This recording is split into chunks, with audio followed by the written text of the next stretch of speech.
Well, howdy everybody. How's it going? Welcome in. Good to see everybody. How is Thursday? It really kind of feels like a long day. I don't know why.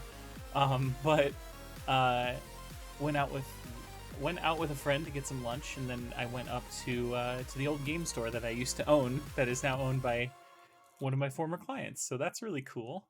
How's the smoke? The smoke is bad down here, TD. So we dealt with it when we were in Denver a couple weeks ago from a completely different wildfire. And now we're dealing with it again here in Ohio. It's like, I've already done this. Why do I have to do it again? But I hope you're safe up there in Canada, all you Canadians. We have a lot of Canadian friends. Small gift from Canada, smoked your drift. You know what, Bankenheim, that's funny you mentioned that. We went to trivia one night when we were in Denver, and we had to come up with trivia names. And the two that we came up with, because there was the Miller moth infestation that was happening every year. The Miller moths fly to Denver to mate, and then they migrate out.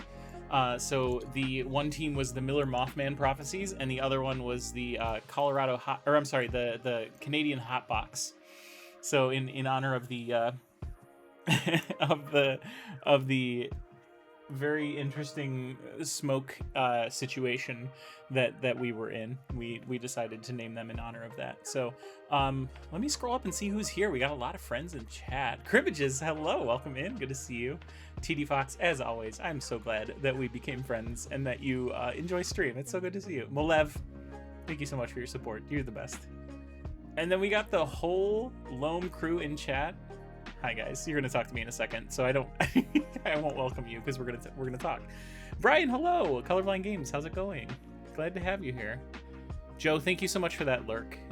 It's great to see you. Polly, welcome. Bankenheim, as always, here to bring the good energy. And Jim, hi. Alberta was yellow for a week. I saw somebody take the the smoggy atmosphere and kind of like edit the blood moon from Zelda into it. That was pretty funny. I mean, listen, if the world's burning, we might as well make jokes about it, right? It's kind of the fun part, I guess. But yeah, so tonight we're going to be playing a really awesome game called Loam. It is created by Cardboard Revolution, and I had the pleasure of meeting the team on Monday and getting a round of play in with them. I'm excited to say that the game itself is already funded, but they have not hit. They're very close to hitting more of their stretch goals. So tonight, if you enjoy this, if the vibe is like just right for you, which I have a feeling it will be, definitely go check out their Game Found. I'm going to bring that link up here so that you guys can easily access it. And you can check out all the awesome work that they've been doing.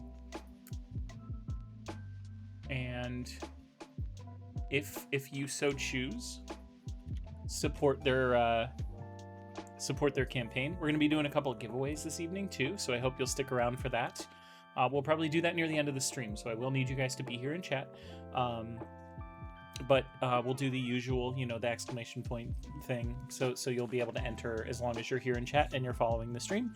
That'll be a fun little way we can thank you guys for hanging out tonight. Give me just a second here.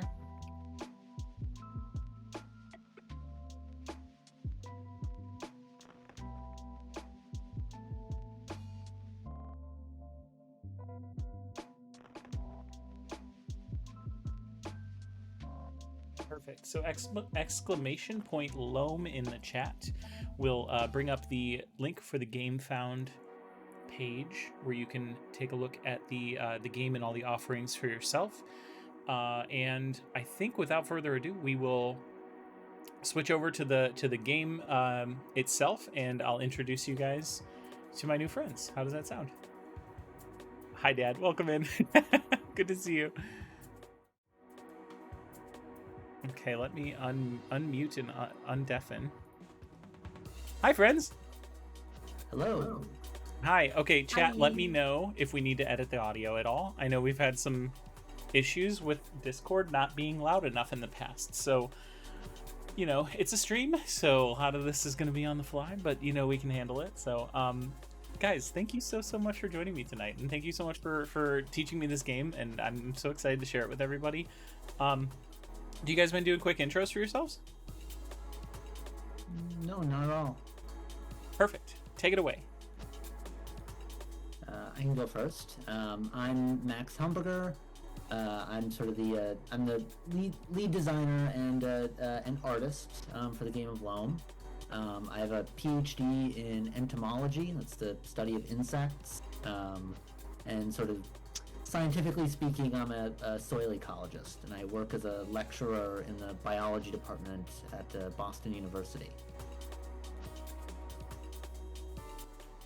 And my name is Jane. I'm a co-designer on Loam. Unlike Max, I'm not bug qualified in any sense of the word. My field of study or whatever is linguistics. But happy to be here. Thanks so much for having us. Yeah, Jane, I think that's why you and I get along so well. It's because I did get an English degree, and now I'm a full-time streamer. So I'm a friend of bugs, but cool. A casual enjoyer of bugs, if you will. I do go the extra step of first of all, if we can help it, not killing spiders in my house, just letting them live here, and then if it's completely unavoidable, I will put them outside before I'll kill them. So I hope that gives me some cred. To be vegan is to do as little harm as possible. There you so go. it's not always possible. Yes, exactly. It's about harm reduction, right? We're going to be joined soon by Tim as well. Tim, unfortunately, is dealing with a sick kiddo, so he's going to join us when he can. And tonight we're going to be going through at least one round of this, and we can field questions about, their respective fields of study, or the game itself, or game design, or anything about those topics if you guys want to. And if you in chat have any questions about how this was developed, or any of the processes they're in, that would be wonderful. If you guys have, like I said, if you have questions throughout this whole thing, feel free to ask them. And just in general, I think it'd be really cool if you guys would you mind giving us a little rundown about Cardboard Revolution, and just a little bit about the history and what you guys focus on, that sort of thing. Yeah, so we started off as mostly just a group of friends. It was kind of peak pandemic times. We're all stuck at home looking for things to occupy our time with. And just started a Discord server, started bouncing around ideas. So Tim and I know each other from childhood friends, and we've always wanted to make games, decided to finally do it. And we're a bunch of lefties. So if we were going to do anything that involved producing something in the world, it had to be democratic, it had to be socialist. I'm a freaking anarchist. And that's been really nice for picking up like-minded folks like Max, who I didn't know before we got involved in this venture together, but he met us through Tim, and yeah, I'll let you talk about that, Max. Tim, the other Loam co-designer who will hopefully be here soon. He's a fellow entomologist. I didn't actually meet him initially through like an entomology circle. It was because he ran a sort of a lefty shitposter account on Twitter, but said in his bio like entomologist, and also listed his location as like near where I was getting my master's degree at the time. And I just like DM'd him like, do I know you in real life? And we didn't, but now we do. And we just make games for fun, but we're kind of developing some, ideological programs here. Like Max is now teaching courses on educational game design. Both him and Tim are real lecturers, so they use that content in real learning environments, which is amazing. That's so cool. And we also just make stuff for fun. The kind of games I make are a lot different. They're more about being queer and doing murder, but that's also ideological messaging. I love it. I love to hear it. The one warning I forgot to give you guys before we started was that at times I will probably be addressing chat. So if it sounds like I'm talking to myself, there's a good chance that that I'll be talking to somebody in our chat. And if a raid does come in, I'll pause everything and greet them and everything. But all that said, for people in the audience who might not know, might not have like a complete understanding of from a business perspective what it means to be a co-op. And what the sort of like maybe guiding principles of working for Cardboard Revolution look like, just in broad terms. It doesn't have to be terribly specific.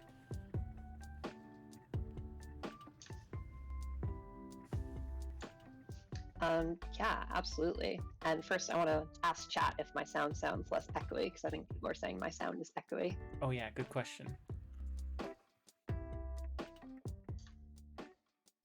Until I'm not getting an echo from you, and it's not showing that your voice is being picked up by my mic. So I don't know where the echo might be coming from if it is, but I think we'll be okay. If anyone else mentions it, we'll take a look at it. Okay, I think better, so I'll take it. But the work philosophy we have at Cardboard Revolution is really like to each their own contribution, and then the stakes are pretty equal beside that. So when you're a member of the co-op, you're entitled to like anything that we do. You're going to get some share of the value of that labor. And what that allows is that, like, you know, life is hard and none of us do this as our full-time jobs. So if you have something going on and you can't be around to contribute to a particular project, you know, you're still in it and there's still the opportunity to come into it at any time. We do give like different stakes of ownership on particular games for the people that are like really driving that project. But this sort of approach, when I explain it to people, they're sometimes like, how does that even work? Like, how does anything get done? And the wonderful answer is that, like, when you have something that you want to do and people that, you know, believe in each other and trust each other, it kind of just works itself out. And that's definitely been our experience, that if you give people the opportunity to step up when they can, they do. And you wind up with cool projects. That's really awesome. Yeah, because it's nice to see, you know, that in the wild as like a use case scenario. You know, it's really great to see that function and be successful, you know. So I don't know, I take a personal interest in it just because, as somebody who at one point owned a business, that was going to be my philosophy if ever I, you know, hired any employees. But that is probably the least interesting thing to be talking about right now, I think. And I was the one who asked the question, so I'm not blaming you. But I just take a personal interest in like what it means, because Cardboard Revolution, you know, it's you're very clear about the, you know, the fact that you guys are a co-op and stuff, and I thought it might be cool to indicate to chat like what that might mean in case they aren't aware. So I for one appreciate what you guys are doing, and clearly it shows that the work gets done in this awesome game that we have here. So I want to highlight that game specifically, and I think the best way to do that is to start playing it. So let me shrink chat here because it's kind of all up in the, why don't we just hide chat? How about that? Everybody can see chat in their sidebar. We don't need it in the middle of the screen. Okay, so this is Loam. This is Loam, everybody. We're going to be doing a quick little teach, a little rundown of what the rules are and what the just kind of what the gist of the game is. And then we have a little bit of a surprise twist coming up, but don't worry about that. Don't worry about that right now. We'll deal with that when we get there. So Max, I think you said you're gonna take it away there. Yeah, I can give the brief little teach. So this game is called Loam, and it's about soil. I've been studying soil for since about 2013, 2014, in sort of the academic scientific capacity, and I started work on this game in early 2019, actually as a class project for a game design course I was taking at Michigan State University, which is where I got my PhD. So the basic idea of Loam is that you're playing as a plant, and so plants, we're increasingly learning that plants have a lot more ability to kind of shape the soil around them to their benefit than we used to give them credit for. We used to kind of think of plants, they're there, they're anchored in the soil, they're passive. That's not the case. They have extraordinary abilities to sculpt the animal and microbial community around their roots to their own benefit. I see some stuff happening with our faces. Sorry about that. I was closing a couple tabs because for whatever reason my okay. CPU usage is spiking right now. Yeah. So basically, the idea of the game is that you're trying to you're trying to build groups of these creature cards. You could probably zoom in on those a little bit, Jamie. Oh, we're getting a raid here. We gotta give me just a second, Max. I'm sorry to cut you off right as things were getting into it. Welcome, Opcost Games. How are you guys? Thanks for joining us. James, I saw you were streaming, but I didn't get a chance to see what you were streaming. How was stream tonight? It's good to see you guys. Thank you so much for joining us. Yeah, thanks for joining. You're just in time. You're just in time for the explanation of how, in the game of Loam, you are playing as a plant who's trying to attract all kinds of beneficial organisms to the soil around your roots, to your root zone, as it were. And yes, that is an actual scientific term, the root zone. It reminds me of the chat we had on Monday about the naming conventions of scientists. Oh yeah. We can maybe get into that later. Yeah, definitely. So the idea is that you want to place creatures into your root zone. So we'll skip back. We'll skip past sort of how you do that for the moment. So let's just say you placed this level 1 large predator, this red ant. So all creatures have, and if you could zoom in on like the full card. All creatures have a type, which is indicated in text in the top left or top right, and the colored icon in the bottom left. And they have a level, which is indicated by the number of colored pips next to the type icon. So in this case, it would be 1. The other piece of information you want to pay attention to on a creature card is the sort of diamond-shaped symbols in the upper left. Those indicate the soil stats that the creature contributes to your root zone when you place it. So as a large predator, the red ant is capable of improving your soil's structure through burrowing activity. So if you were to place it on your soil, you would gain 1 structure and advance along this blue track here. And it also advances your food web track because it's a predator. It can it can help keep you as a plant safe from herbivorous pest insects. So then you might place this animal decomposer, this adorable little springtail. I can explain a little more about what springtails are later on, maybe. So this one just adds two nutrients. So it's a decomposer. It helps break down dead organic matter and release the nutrients that are locked up inside, so that new plants can take them up and grow.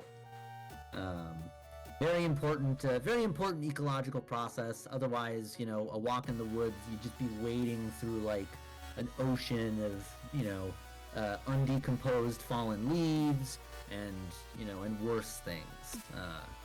Can I interrupt you really quick? Basically. Can I interrupt you real quick with a question? What? So I did appreciate Jane saying in chat that all the art in this is done by by you. The clay animals and everything were created by you, which is super cool. And I want to bring up a point that Opclass Games said in chat. The art is adorable and not buggy, as James said, which I think is such a creative take on this. I think, one, it makes it look so unique because that art style is, I genuinely haven't seen anything like it in board games. And it's such a great move for people who don't really love bugs but still might really love this game. I think it's a great move. Did you have experience working with clay before this, or was it something you did just as a whim that ended up working out? Well, and I guess I didn't mention this to you when we chatted, but I have throughout my graduate school career, especially during my master's, I made a series of educational, like, stop motion clay animation videos. How cool! On different soil ecology and entomology topics. I'll link the playlist of them in chat. Perfect. I'm excited to see that. That's so cool. Like, that is just super neat to me. There are a non-zero amount of people, especially in the space of the work that I tend to do, that are sculptors and tend to use like clay or milliput or all sorts of different things to make creepy crawlies or just interesting thing like that. So I think it's kind of fun, like, whenever we can find other than board gaming, of course, I love finding like little crossover episodes that happen in our interests. So yeah, I'm sorry, I was just very interested to hear that. And chat, I want to encourage you, if you guys have questions about the development of the game or any of the the assets or the processes that were involved in this, please feel free to ask. This is a totally interactive and open forum here. Okay, so yeah, you're placing these creatures. So your goal is to place the creatures into stacks of up to 7 called communities. And so there's a few rules to sort of how you can assemble communities, and in particular it sort of depends on the level of creatures. So the number of pips next to the type icon. For every level 2 creature, like these adorable insect parasitic nematodes that I actually did my master's thesis on, for every level 2 you want to play, you have to have 2 level 1s already together in that community. So you'd have to play 2 level 1s, then you could play this level 2. Then if you wanted to play another level 2, you'd have to play 2 more level 1s. And then a level 3 can only be the 7th creature in a community. It has to go on top of 6 lower level creatures. But as you can see, it adds a lot of stat. A whopping 3 structure and 2 nutrients.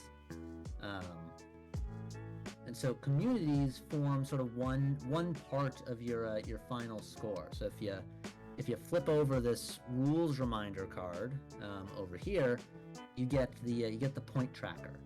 Can move over to that, Jamie. That'd be great. Sorry, just a sec. I was adjusting your audio levels to see if we could get the. There's a little. And I guess the stream I'm watching is a little behind, so you've probably already moved over. Okay, sorry. Where am I going? But just to the point tracker, so I can explain scoring. Oh, gotcha. So each community, and in a game of Loam, you usually assemble a couple of them. Will earn points based on the types and levels of the creatures in it. So you earn 1 point for every creature type that's in the community. So every color of icon in the bottom left. If you have all 6 types present, you get an additional like +2 bonus. So in this case, we have 1, 2, 3, 4, 5, 6 types. So all 6 types. So that would be 8 points. Except you also get 1 additional point because you have 1 type with you have 1 type with 2 different levels present. This orange type here, the ecosystem engineers, there's a level 2 and a level 3. So like that community would be worth 9 points. So like by the end of the game, you'll have multiple communities, scoring different amounts. Maybe you'll have one that's worth 6, one that's worth 8, one that's worth 9. And then, is that Matt Hawker? I see in the chat. Nice. That's so fun that you also know Matt. Oh yeah. Through Break My Game, this game got extensively play tested there. That's awesome. Matt's played a lot of terrible versions of Loam. I actually was just talking last night with my friend Arwen about our time together last year at Origins with Matt, and man, it was just riotous. It was so much fun. We're really looking forward to hopefully seeing him again this year. Yeah. Okay, and then the last little point about scoring is sort of the other source of points has to do with your root zone balance bonus. And so, as you're placing creatures, obviously you're raising your stats, and the absolute magnitude of the stats that you reach doesn't necessarily matter for your scoring. What matters is how closely balanced the stats are. So if all your stats are perfectly identical, you get 10 points. If they're if your highest and lowest stats are 1 point apart, you'd get 8 points. If they're 2 apart, you get 6 points. If they're 3 apart, you get 4 points.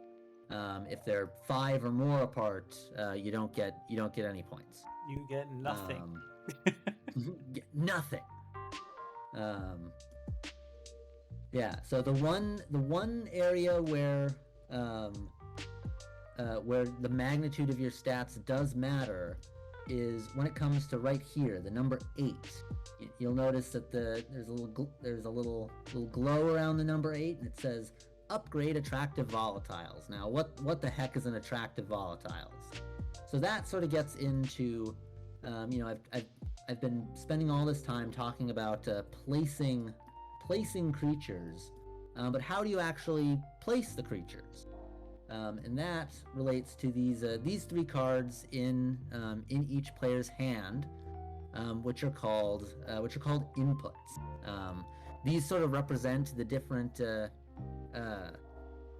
And thanks for answering that question, Jane, in the chat. These represent the different chemicals that plants can we say exude from their roots. To kind of shape the soil community to their benefit. So you got the first one here.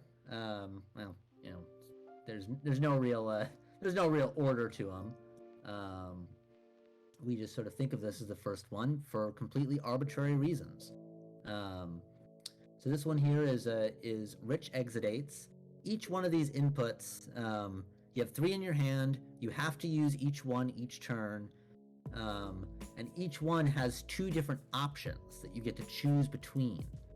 So rich exudates gives you a choice between placing 2 creatures, which would mean just taking 2 creatures either from the soil or from your hand. You do get some creatures in your hand this game, and place them into your root zone. You can also cycle the available behaviors, then place 1 creature. We'll come back to that. I'll explain what those are in a little bit. So our second input, attractive volatiles.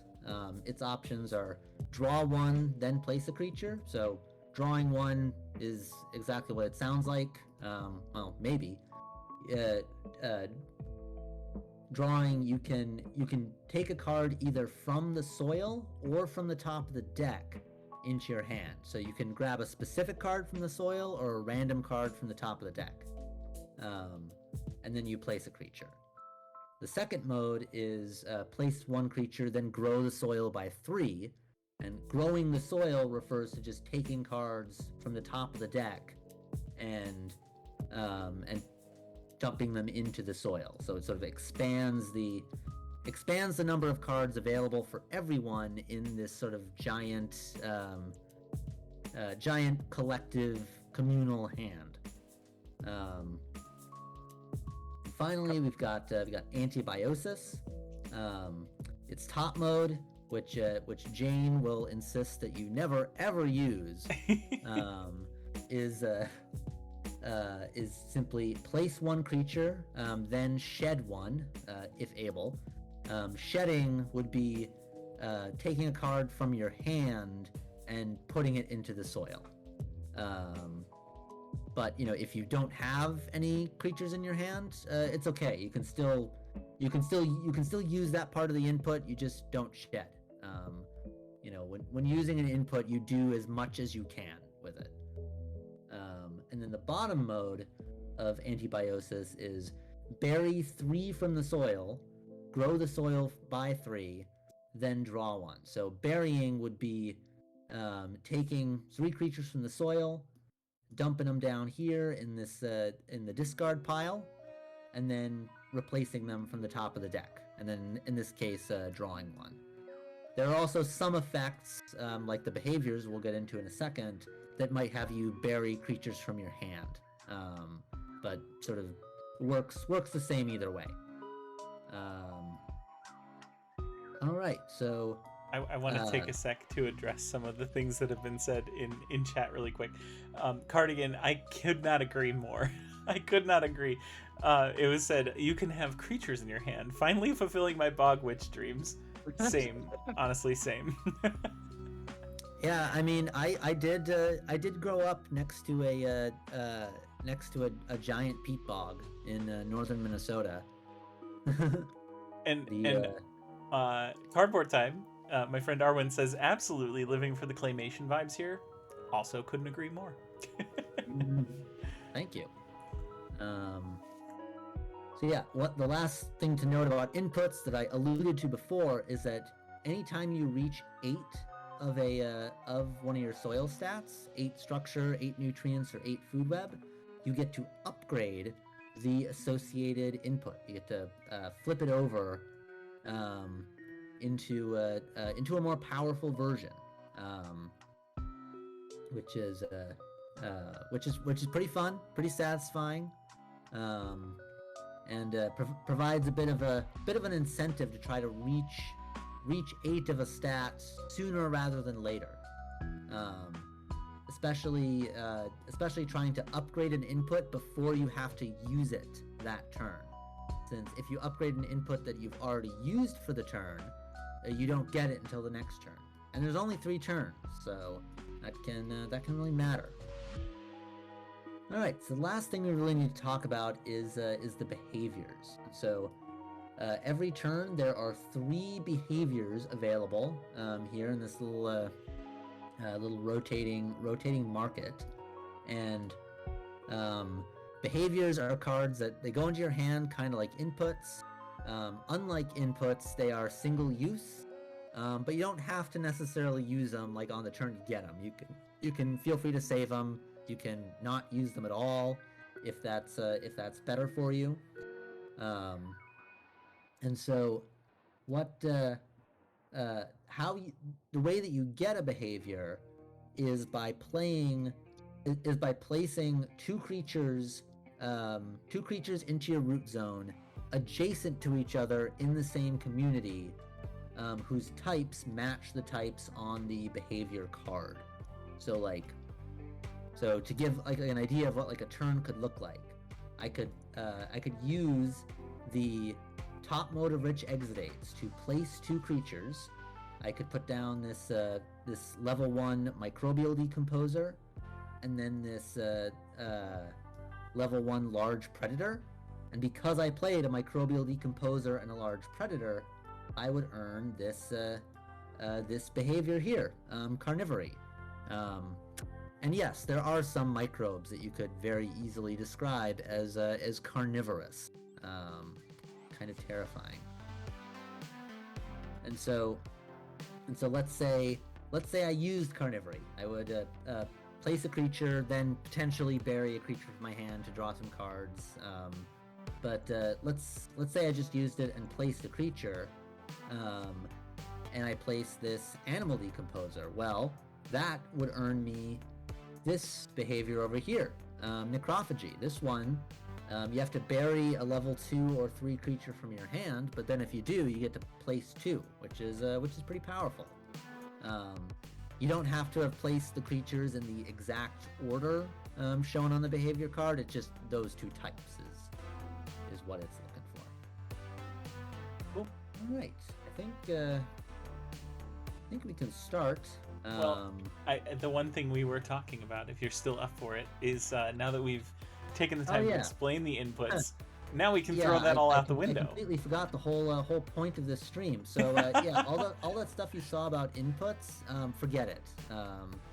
We're not actually playing with inputs. So everyone, take your inputs, toss them off to the side. No, James, it's not at all weird to want to cuddle any of these cute little creatures. No, of course not. There's some that, like, I, in my expert opinion, might not recommend cuddling. So we're not actually going to be playing with the inputs. We're going to be playing with two of our stretch goals. So I guess I'll explain the climates first. So the climates, these are just cards that kind of add a little extra strategy to a game of Loam. Additional effects and additional scoring goals. So let's see, we got there's four climates: temperate, tropical, boreal, and arid. So yeah, let's do we have any opinions on which one to use for this game? I think folks like arid. I was gonna say, I think I remember you saying that Jane really liked arid, and that one did also get my attention. I won't lie. Okay. So yeah, so this is an arid climate. That's like the climate of a desert. And so each climate has a sort of a starting condition, like a sort of weird different thing that happens when the game starts.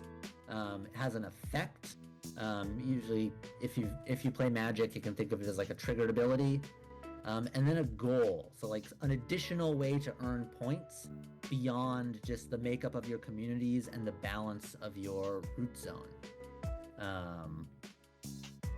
So yeah, in this case, at the start, each of us is going to draw 4 additional creatures from the deck. And then we take our hand and just put it face down next to us and don't get to do anything with it because all the creatures, they're in a cryptobiotic state. They're waiting, they're huddled up in the soil in a state of suspended animation, waiting for rain. When we reach 5, 10, or 15 structure and sort of aerate the soil enough for water to flow down and reach them, then we can start to access some of those face down creatures. So we can either place one directly or put one into our hand to place another way. And yes, I assume that's opportunity cost games. It is. Yeah, it is. I also agree. There need to be more games with biocrusts, and so biocrusts, for those who don't know, are a common feature of desert soils, where basically a lot of like primary productivity and biodiversity is sustained by like a crust of microbes and bacteria, algae, and lichen right on the soil surface. And that kind of provides habitat and food for for other organisms, and they're really fragile. Oh, thank you. Biocrusts are really fragile. Things like people like drive ATVs through the desert, for example, that can damage them, and they take a really long time to recover. So in Loam, we sort of represent the value of biocrusts by giving additional points based on the number of creatures you have positioned between microbial decomposers within your communities. To be fair, I kind of relate to biocrusts in that if I'm driven on by an ATV, I also take a while to recover. So, yeah, it's definitely relatable. So then the other stretch goal that we're going to be demoing tonight are I'll give everyone a hand of these. Are the signals. So you might notice they bear a passing resemblance to inputs. If assuming this stretch goal funds, I will make like different art for them so they're not too easily mistaken. But signals, they replace inputs, and they give a game of Loam something that you don't get as much of with the inputs, which is player interaction. So, a normal multiplayer game of Loam, there's a little bit of ability to interact with other players, mainly through like shifting the composition of the soil. But with the signals that sort of represent ways that like plants communicate with each other, you get to interact with your opponents. You can make deals. You can give people favors. You can steal from people. It's a ton of fun. Sorry, really quick, I have to cut you off again. We got another raid from my friend Jillian. Welcome in, everybody. And Jillian, thank you so much for that tier 1 sub.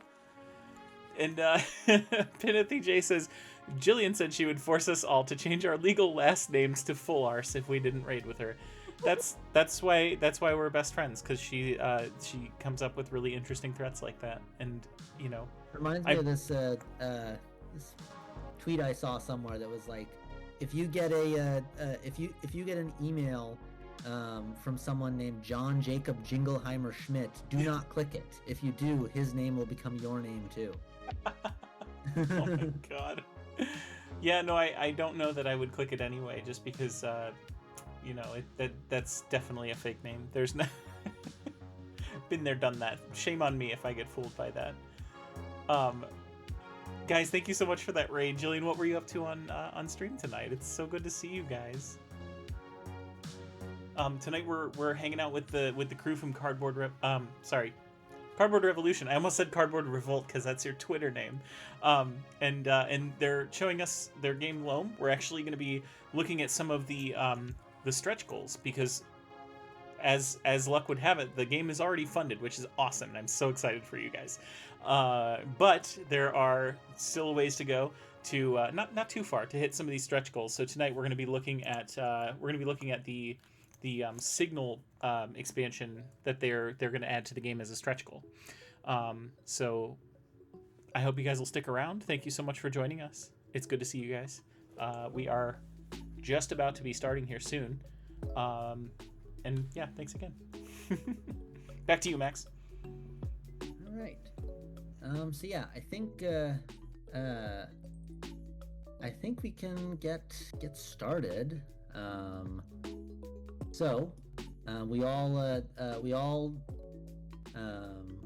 that a looks like a wild Tim appeared. Tim?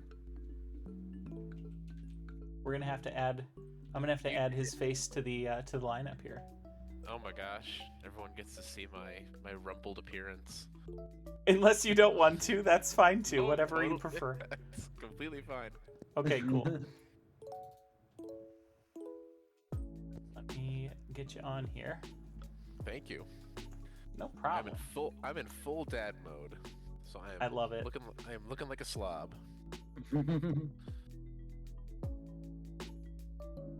All right, Max, you can keep chatting away if you would like. while I get Um, Tim on screen here. do you wanna play, Tim? Oh no, I'm cool to just watch. Actually, that'd be great. Okay. I can do some color commentary that way. Answer questions. Nice. Yeah, that's a good idea. Yeah, so we can each draw our cards. So in a normal game of Loam, you start off with one creature from the deck in your hand. Since we're playing in the desert, we're gonna start with 5 creatures that very quickly become 0 creatures. So you draw 4 additional creatures, and then put your hand face down next to you. You don't actually get to use those cards yet.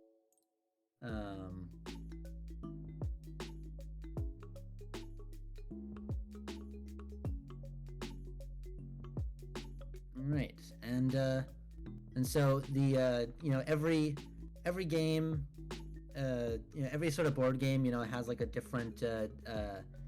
different rule for like who's the first player. One of my personal favorites that I saw was just whoever is reading this rule book is the first player. Yeah. I like that. I like that acknowledgement of the labor it takes to do that. In the case of Loam, it is whoever most recently touched soil. And either of you think you have the soil ecologist beat on that? No, I guess not. Maybe not the soil ecologist. I did touch some yesterday, though. Okay. Well, I stopped on my way home from the train to look at some wood lice under a log. So I think I'll be going first. Absolute sicko. I was gonna Can't say help himself, folks. it's easy to touch soil all the time when you're eating it constantly, right? I mean, come on. That is what you do as a soil ecologist, right? That's how you test the soil. I'm gonna wait my turn. And, Jamie, you put all your hand into that face down pile. Did I? Or do I do? You Okay, did. I see. You I should. see. Yeah. Oh, you're not gonna let me cheat? No, the only one who gets away with cheating at Loam and assembling illegal communities is my cat. Aw. Apollo, who you can see peacefully sleeping over there in his cat tower. I'm not going to pick him up and disturb him because he's had a rough few days. He's been at the vet. I think he's fine now. X-rays and blood work showed nothing was like actually wrong with him. So I think he was just being a little drama queen. Maybe he just wanted the lollipop that he gets after a checkup. Yeah, I always my best friend and a former roommate used to joke that so he's FIV positive, or at least the shelter that I got him from identified him as such, and my friend came up with the joke that one day we'll get him retested and find out that he doesn't actually have FIV, and then you'll just look over at him and he'll be in a neck brace. Oh my god. or fraudulent neck brace. It won't be a neck brace so much as it'll be like a travel pillow with duct tape across the middle part.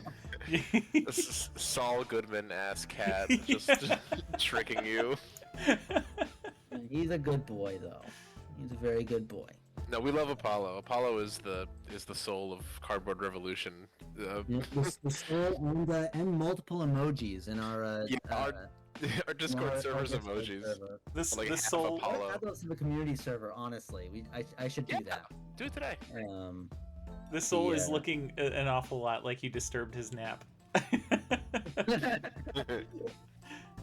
Yeah, well, he's very expressive. That's why he makes good emojis. He does have a very expressive face. I like that. Okay, So I think I can start my first turn of Loam.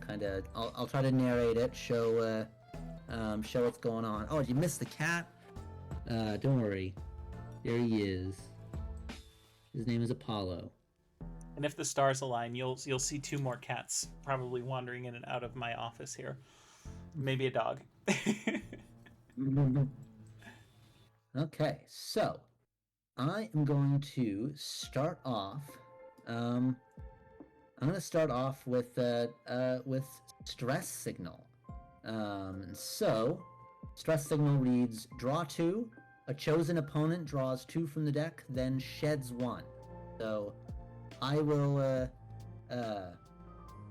draw 2, also from the deck, I think. And then Jamie, you can draw 2 and then draw 2 from the deck and then shed 1. Well, that was awfully kind of you. Yeah, gotta start rebuilding our hands.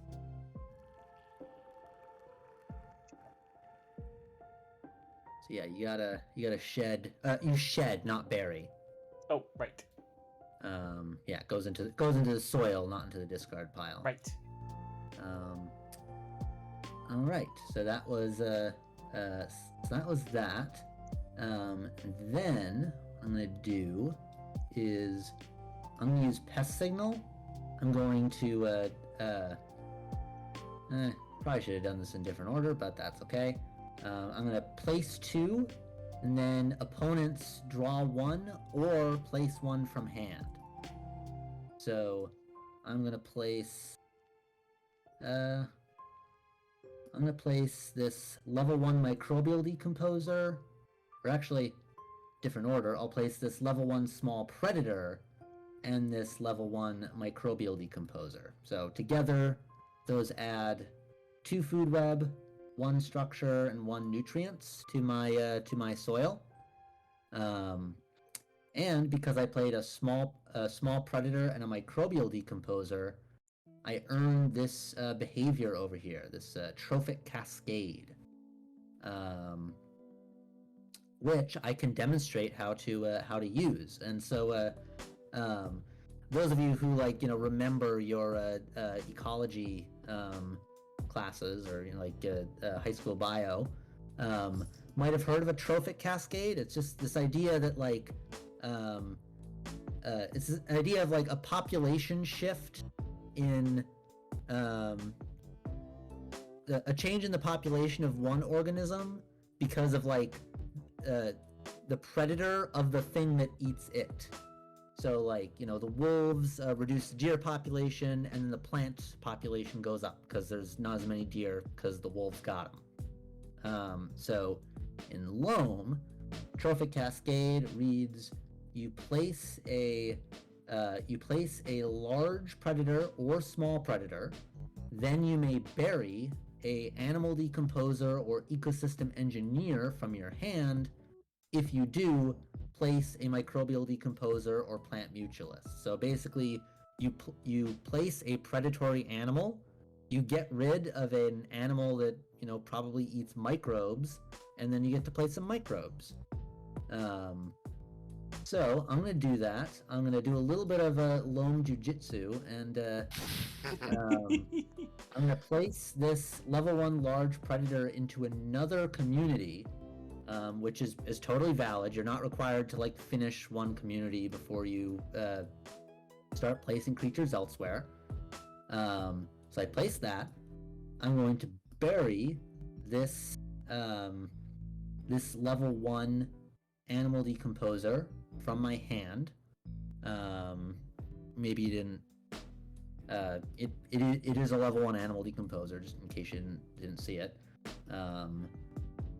And then I'm gonna place a level, and then I'm gonna place a plant mutualist, which will be a level 2 plant mutualist on here. And that's these are the insect parasitic nematodes that I did my master's thesis on.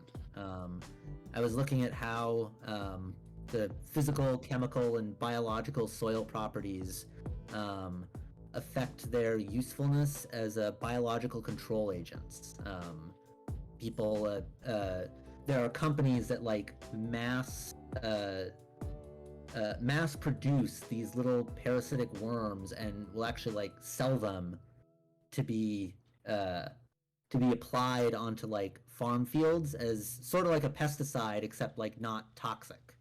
Because they mostly just go after the pests, and That's you know really they cool. don't pollute like water or soil or anything like that. But because they're living organisms, you know, sometimes they like die or don't do what you want them to do. So I was trying to figure out where, like, what types of environments are they most effective in? Like, where are they a viable tool? And so because I placed a plant mutualist next to a microbial decomposer, I also earned this behavior, quorum sensing. Comboing. All right, but I still have another input, and that input is competition signal. And so what I think I'm going to do is, should I be mean? Always. Yeah, this is nature. You gotta be. It's not even mean. It's amoral. It's just... Although actually, now that I think about it, when I played Pest Signal, you two should have either drawn one or placed one from your hand. Meaning, I don't have anything in my hand. But you can draw one. Yes, I'll do that. Yeah. Okay.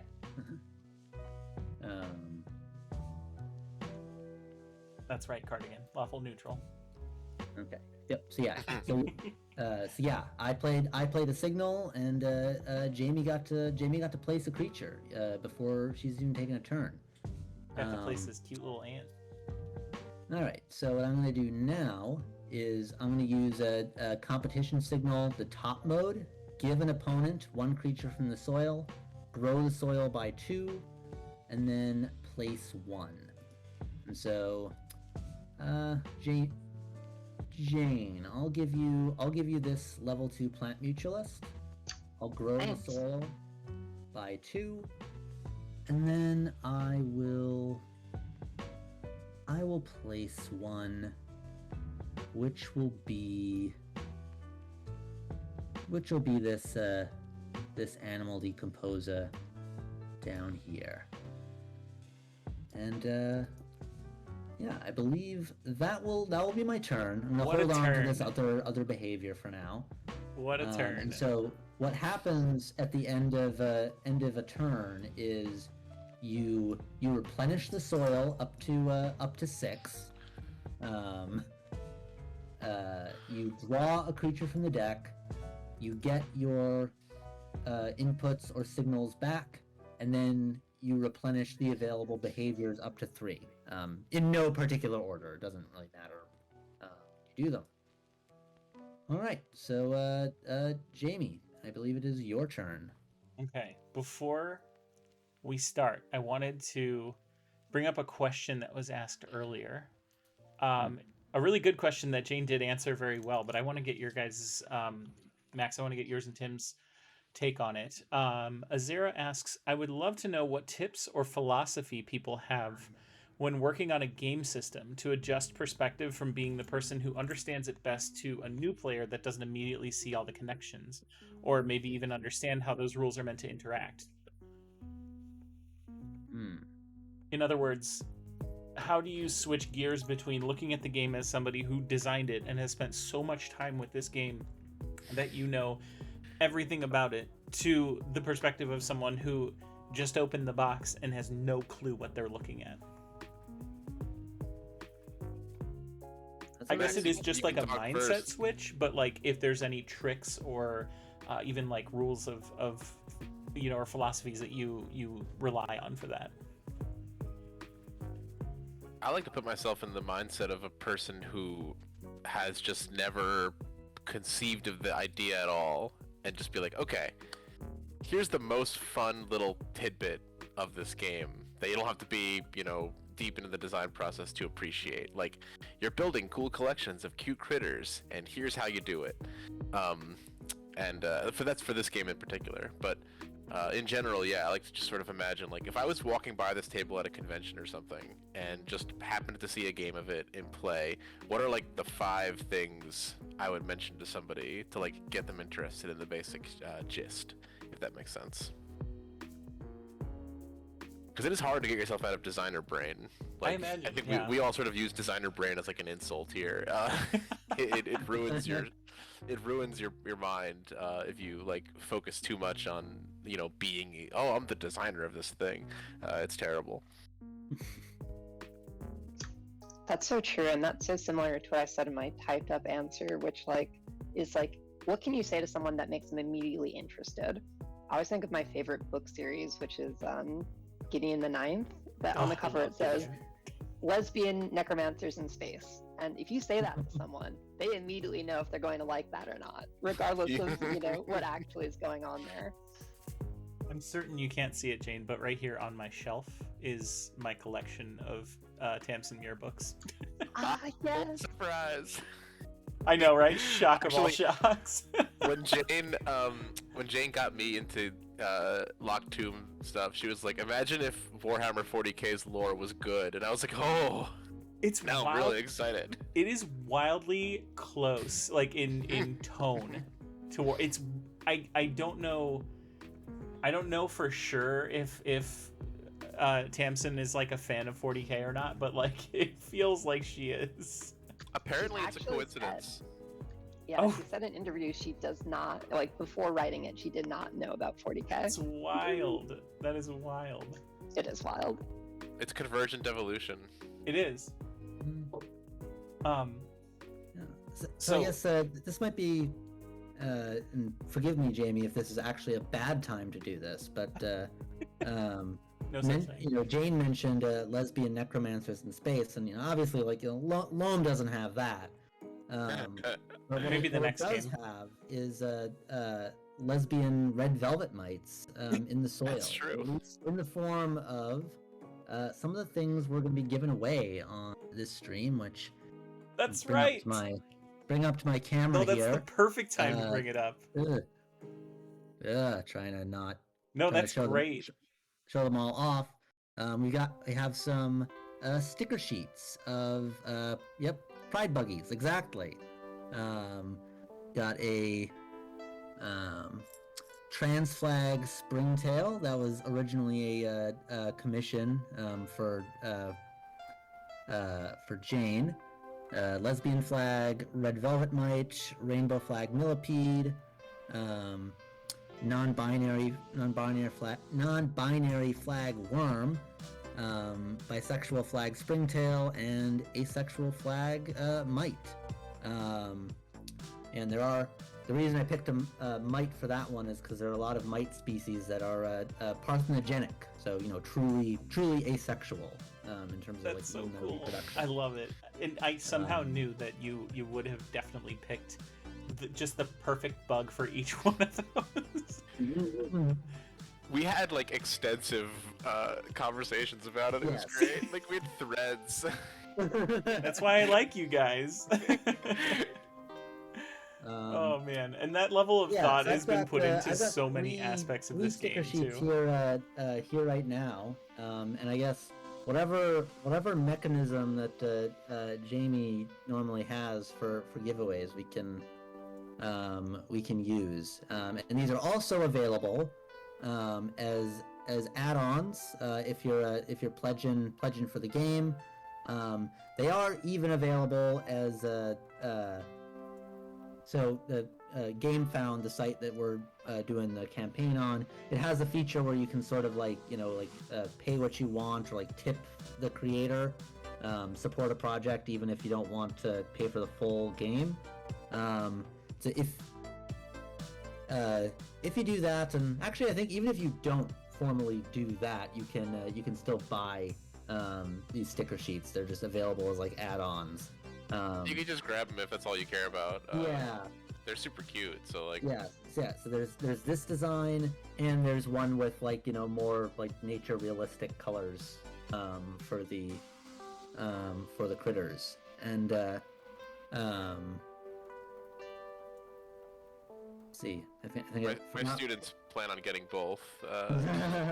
They my students already have the default bugs all over their notebooks right now. It's very That's cute. awesome. And also That's so anyone cool. anyone pledging at that sort of like pay what you want tier will get a PDF print and play of Loam as well. So yeah. I got three to give away. Would kind of prefer to keep the keep it to like U.S. and Canada just for like shipping cost purposes. But yeah, I can get them in the mail tomorrow. I think what we'll do is we'll wait to do the giveaways until a little bit later. I know Jane has you said a hard out of 10. So I want to make sure that we get through at least a couple rounds. I'm sure Tim can take over, but that way we can get some rounds in before we bid farewell. Yeah. Okay, so my turn. I've been wasting time.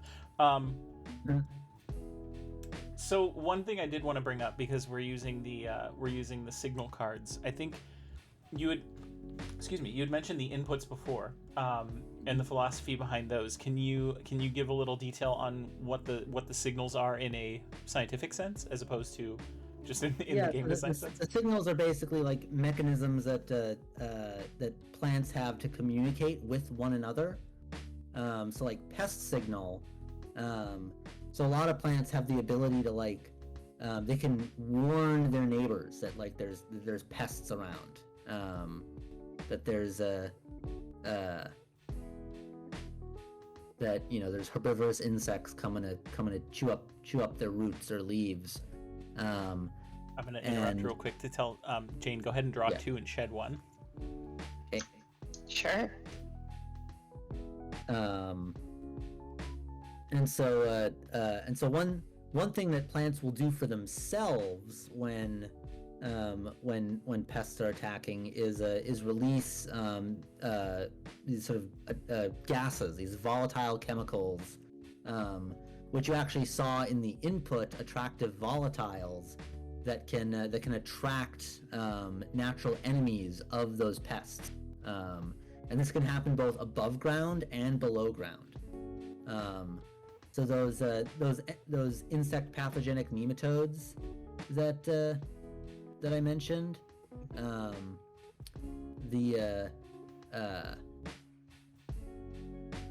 those insect pathogenic nematodes that I mentioned, they some plants have the ability to basically summon them if their roots are damaged by herbivorous insects like beetle grubs. They'll release this chemical signal into the soil, and any nematodes nearby just home in on it, come in, kill the insects, and protect the plant. But so sort of getting back to like the pest signal, some plants will also like sort of warn their neighbors that like, hey, I'm getting attacked by pests, and then the just like what butt spot is. Yeah, I forgot to warn you guys about about. Buttspot. Buttspot is a menace. Yeah, they can basically warn other plants so that those plants can get a head start on their own chemical defenses. Everyone can either draw one or place a card as a result of my pest signal. All right, I'll place this from my hand. Level 2. I'll place level 1. So one little thing about playing in signal mode is that it is possible to earn a behavior on someone else's turn. If you place the right creatures. I wasn't able to do that.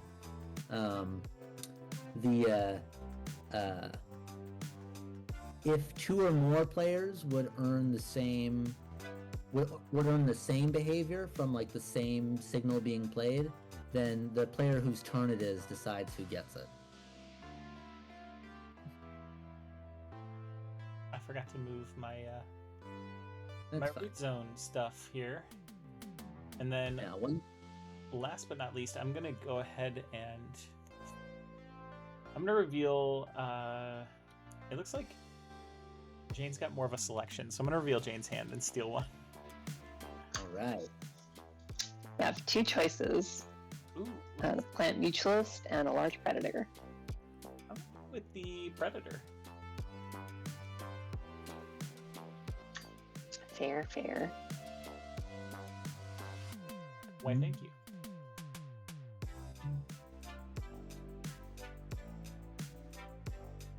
All right, and that's my turn. Awesome. So you get to draw a card at the end of your turn, and we would refill the soil, but the soil has plenty of critters in it already, and the behaviors are all available, so you're all set. Yeah, see Tim, Apollo being a very Buzzbot good boy. seems to find one person every stream and just pick on them a ton. Being absolutely slaughtered by this bot right An now. absolute Losing an menace. argument. Humiliating. So I'll try and narrate my turn a little bit. When I'm playing Loam, the first thing I always like to do is check out what behaviors are available. The behaviors are the cards that if you place creatures into your community in a certain order, you can pick these up, and they're like free actions to do other cool stuff during your turn. So if you happen to get your placements just right, not only are you building like healthy, diverse communities that are going to score you a lot of points at the end of the game, they're going to get cards that let you do more of that.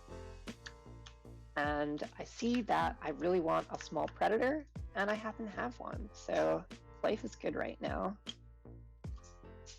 I'm going to do Pest Signal, do the top one. So I'm going to place 2 creatures, and then all of my opponents, or sorry, all of my opponents can either draw one or place one from hand. So I get to do a second thing as well. I will draw one from the deck. Oh wow, that is horrible. Cool. Not helpful. And you get to do so as well, Jamie. I get to draw from the deck or Draw place one one. or place one from your hand. Okay, cool. Now, quick question, rules question. If I were to place one now and it fulfilled one of the behaviors, would I get that card? Yes. Mm-hmm. Cool. Unless someone else also earned that exact same behavior, in which case it would be up to Jane. Gotcha. Yeah, so this stress goal signals, that's like a great example of how it makes the game very interactive. Mhm. The base version of Loam is a little bit more solitaire-like. It's good for people that like, non-confrontational, more Euro-style games. Yeah. This one, there is the opportunity to like snipe someone and be like, ooh, you didn't think I would steal that behavior from you, did It's you? so cool. Like just seeing from what we played on Monday to this, just 3 simple card changes, it just makes it a completely different game. That's so fascinating. Yeah, we've been having fun with that. I love it. So nice of you to say. Mhm. Okay, for my next action, I think I'm going to do competition signal. And I'm going to give a creature from the soil to someone else. Who has no creatures? Jeannie, you're a creature light. There you go. And I did cross the 5 creature threshold. Would that mean I take It's 5 structure. one of my creatures out of? No. It's when you reach 5, gotcha. 10, or 15 Okay, structure. Gotcha.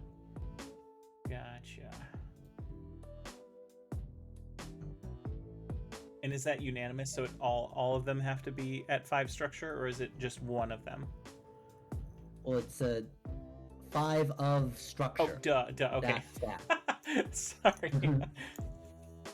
You're like, I'm telling you exactly what it is, and I'm just completely ignoring you.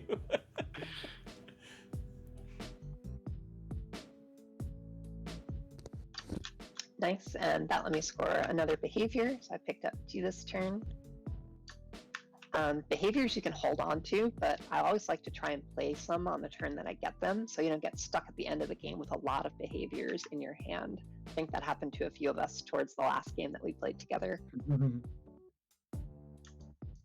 This game always makes me want to play Pikmin. Yeah, I mean a lot of these things are like Pikmin bosses or enemies. Jamie, you could draw 2 cards and shed one of them. Draw 2 cards from the deck. Yeah. You're being so giving to me, and I appreciate it. I'm very creature light, as you mentioned. Yeah, I like to just look at people's hands. Board game would be really fun, I think. I have been thinking about a Pikmin game and what that would look like for like probably 5-6 years now, and it's always in my head at all times. We never get the license. Too bad Nintendo would dispatch a team of assassins. We would be drone struck within the hour for even thinking about it. Does the card that I shed has to God. be from the 2 that I drew, correct? It can't just be from my hand.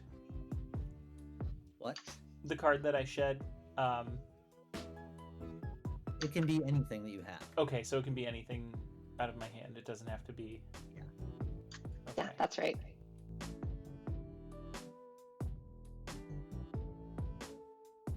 Done and done.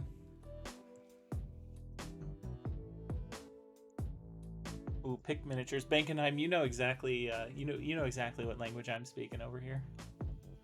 A pick miniatures game would. I like that. That's just become the thing, the shorthand. A pick miniatures game would be absolutely delightful. I would love it. Just shuffling hundreds of those little guys all over the board. That's true. Miniatures would be cool, but I think perhaps even cooler would be like little squishy ones that you could actually throw. It's a dexterity game. You gotta Yeah. toss them at old Yeah. boards. That'd be fun. Okay, we gotta draft a letter to Nintendo. Somebody write this down. We'll ask really, really nicely. They're very kind with their IP. Oh, they're Absolutely. always very generous. It's like Pikmin, but there's really no actual relationship between the two, right? Yeah, it's similar to but legally distinct from Pikmin. That would be the tagline. Exactly. So I just had a fun thing with the climate, which is my structure is now up to 5. Those are the blue drop symbols, which means I get to draw from these cards that we originally discarded at the end of the game and get some extra thing to work with. And so you can look through the pile. You're not like drawing random. Oh, that's right. I get to look through it. I have some good stuff in here. Lucky me. Oh boy. Great. I think I will place this and be done. All right. Yeah, I'll replenish the soil for you and the behaviors. You just gotta draw your card. I have to agree with Matt. The iconography is wonderful. Yeah, and actually, I've made I've slightly redone the icons. Recently, sort of learned command of a better graphics program and took advantage. Yeah, they look even a little bit cleaner now, which Yeah. I didn't think was possible, to be honest. I love them too. Yeah, and there's a long evolution of the UX in this game from the initially very horrible prototype where all of the where in one corner the card would say in text microbial decomposer, in another corner in text yeast, in another corner level 1, in another corner +1 nutrients, +1 structure. It was horrendous. And it sort of evolved into icons, into simpler icons, into all the information being on one side of the card, so that when you have the creatures laid out in communities, you can see all the information. yeah. Yeah, it's true. In theory, like if you didn't care at all about flavor, and you could make the cards could just be like a little skinny strip. It's like a half an inch thick, and it have all the actual play information on it. Everything else is just fluff and cool art. Oh yeah, the old Which is always John D. fun to look Clare at. technique. But yeah, but when you're actually playing, you want to stack these things and save some space. All the information is preserved, no matter how you stack them, basically. All right. So I'm gonna get my behaviors on. So I'm gonna do quorum sensing. I'm gonna draw 2.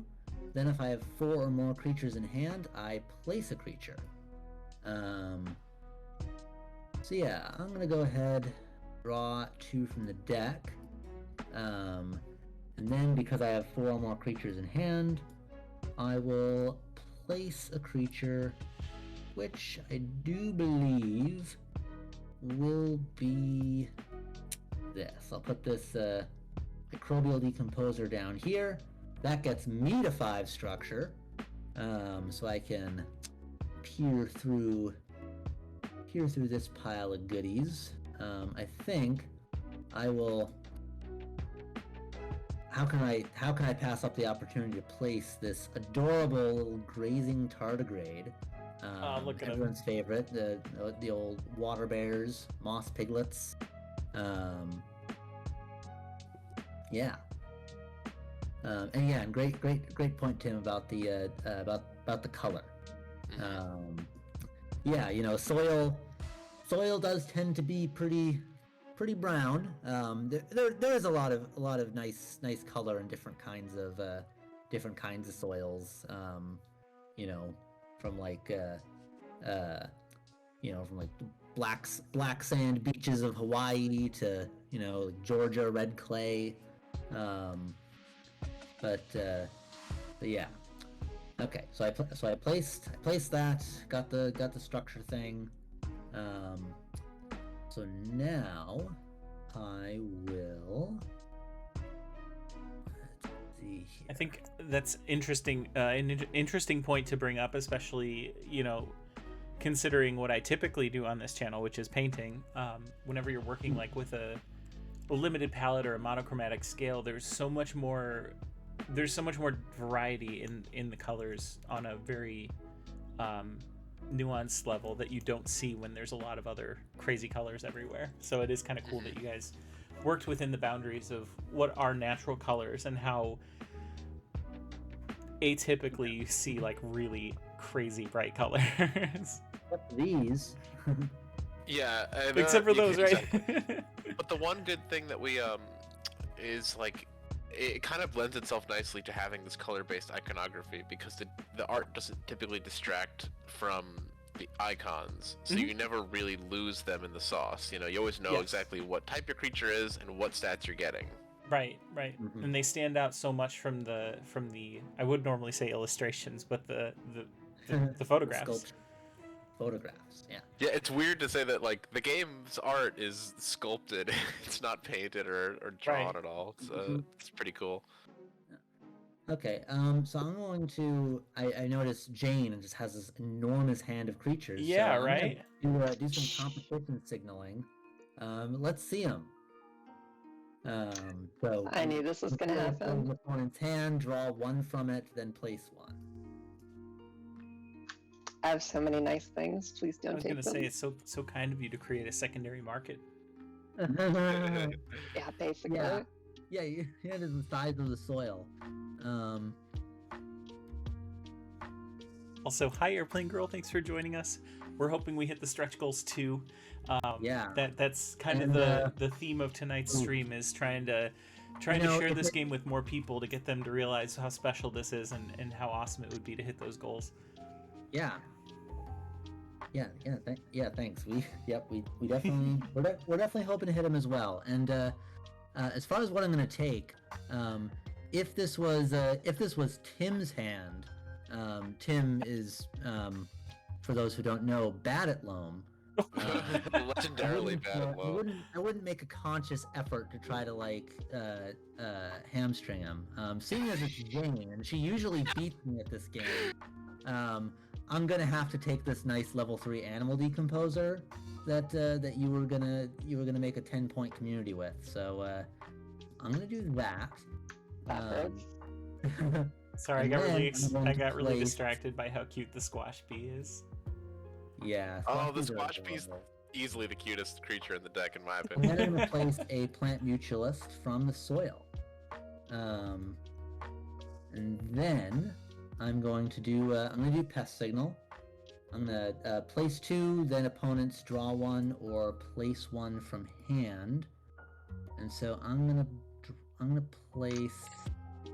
Let's see. I'm gonna place this plant mutualist, and then this level 2 large predator.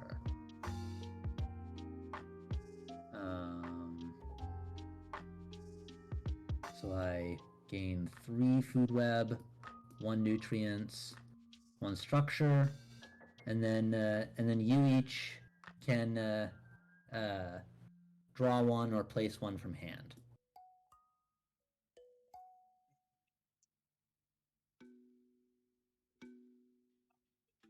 Place 1.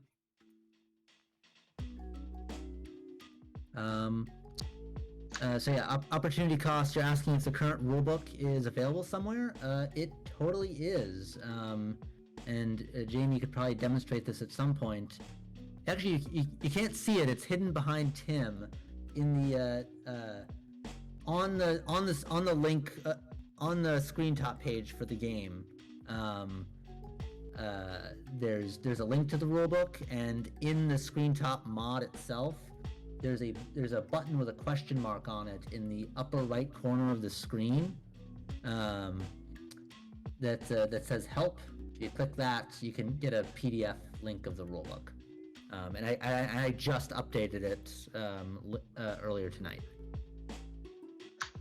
And by the way, if you want to learn and play Loam yourself, you could do so with the same interface we're using here. It's all up and available, and the solo mode is really fun. And you it guys- is Yeah, Will you guys free. be sharing your Discord link in the chat? Sure. I'll do it right now. This version that they're playing right now is available, and you can pop in or whatever it is where you are, Blackwater Tales. So you could, in theory, sabotage your opponent's ecosystem. Not really. Like you can't like take creatures off of your opponent's root zone. You can sabotage their hand. Yeah, your hand is not necessarily safe. Okay. So did you two each do your drawing or placing from hand? I did place, yes. Okay. I did earn this entomophagy, which, let's see here.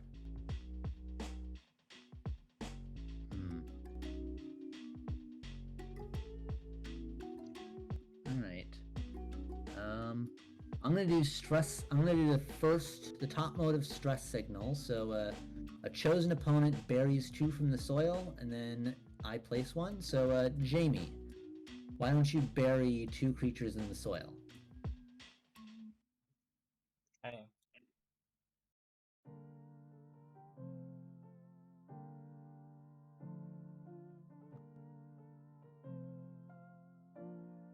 So we'll get rid of that one. This one. All right, and then I will place 1 creature, which will be this microbial decomposer. That will upgrade my my pest signal for next turn. And then I'm gonna use my behavior. I'm gonna bury this this large predator from my hand. Well,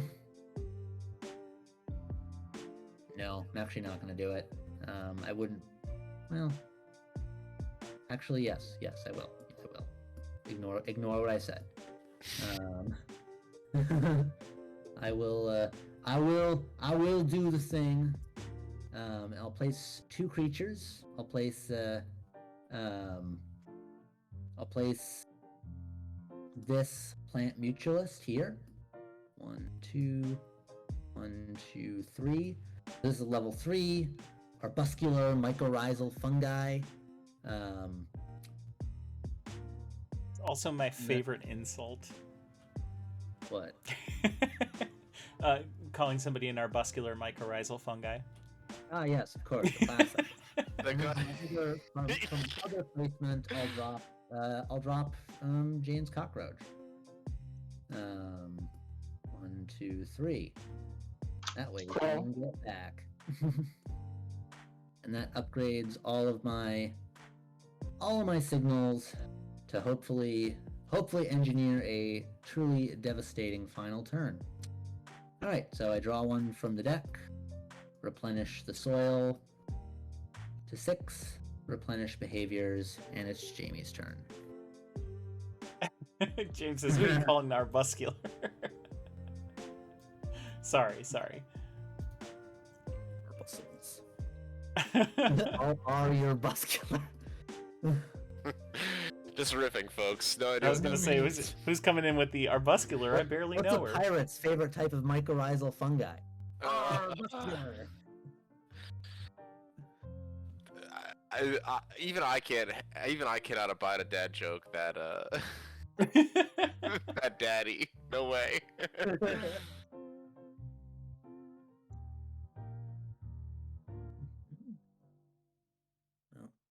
I gotta make some magic happen here. Already Dang. bit me. I guess that's my punishment. But now he's licking my hand. He's very sorry. Let's see if get on camera again. Hello, buddy. Yeah. You like to ring up 4-figure vet bills? Yeah, They do love to do that. you do. For no reason. That's the true power. The true power that a pet has over you. Next, I'm giving you this microbial decomposer here. Oh, sweet, I'm thanks. gonna grow the soil by 2. Great, love it. Love to see it. Definitely did not need either of those. Awesome. You're always Oh, taking man. a risk. I feel like I'm having a Tim game over here, huh? Don't say that. I'm sure it's not that bad. I get to place one now, so I'm gonna place this one here. Yeah, Tim and I were playing on a podcast a few weeks ago, and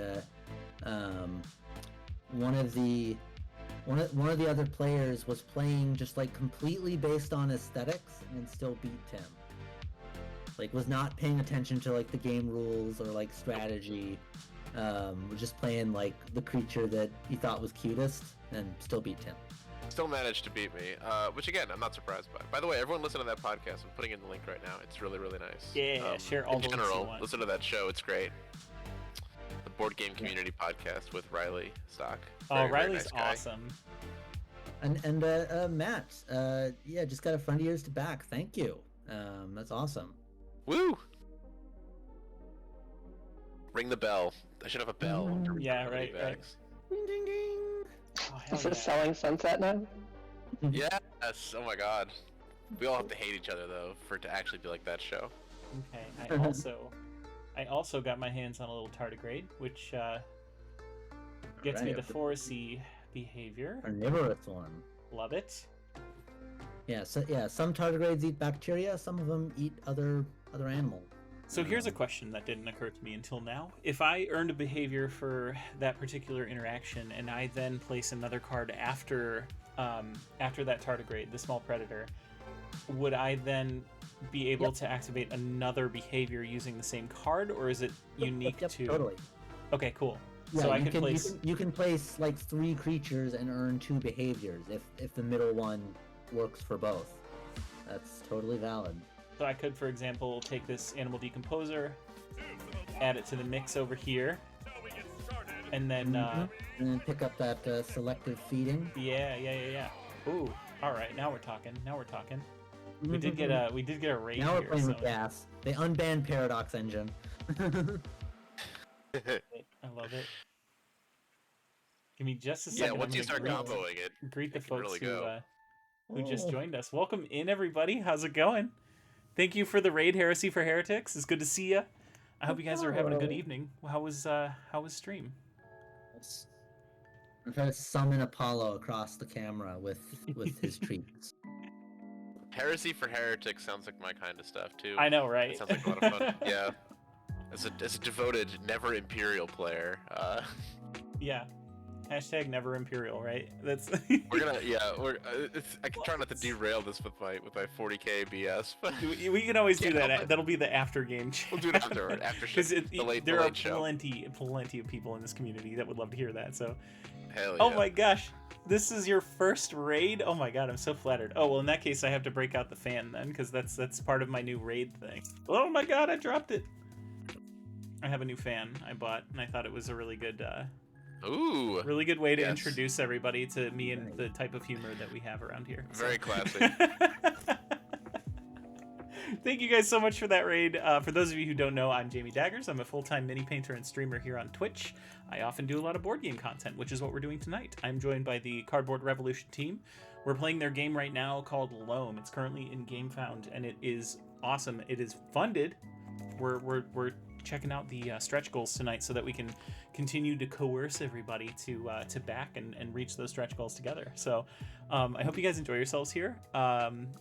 Please, if you are not already following Heresy for Heretics, everyone, please go consider giving them a follow, especially since we're their first raid. That's super cool.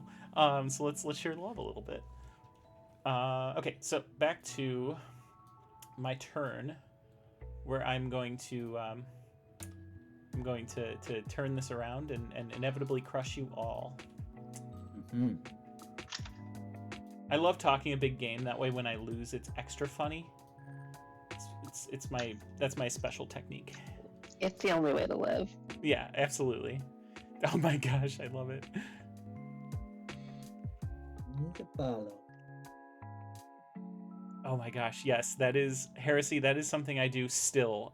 Don't feel bad. I completely forget all the time. Place one creature, grow slow by 2, draw 1. Ooh, oh, I like that. I can't as of. Oh no, I can. I could do that. I think I will. Why not? Why shouldn't I? So I'm going to play this Collective Feeding card, which allows me to place a creature, grow the soil by 2, and then draw one of those. So I'm going to place this Ecosystem Engineer. I have, like, an overwhelming desire to, like, just full-on, like, Yu-Gi-Oh! Declare everything I'm doing in a really dramatic... dramatic. We have And established then, that Kaiba, I play an ecosystem engineer. Right? we have established Heart of the Cards exists in Loam. You have to believe in them. Absolutely. And I was only half joking that my $1 million stretch goal idea is all backers are sent to Duel Island against their will and forced to play games of Loam against each other on giant holographic projections. It's gonna be great. Okay, so I would upgrade Pest Signal then, right? Just as you do with the regular inputs? Yep. Because I've cleared 8. Yeah, And we're then- thinking we might make the mats double-sided so it will actually have like the name of the signals on the other side. Although it might be a little complicated because the mats are gonna fold. Gotcha. So like it might not be good to have a playing surface on the other side. Whew. That one's a little complicated. Maybe we'll wait a second before we try Forest. That's... It complicated though. One of the my personal favorite, Forestry. It's an ecological interaction where like a small organism hitches a ride on a larger one. That's cool as like hell. to get to a new place. If I were a microorganism, that's what I would do too. Yeah, a lot of things do it.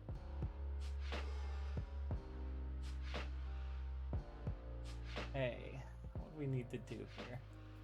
What do we want? Let's take this Plant Mutualist. I get to draw one as a final step in the selective feeding.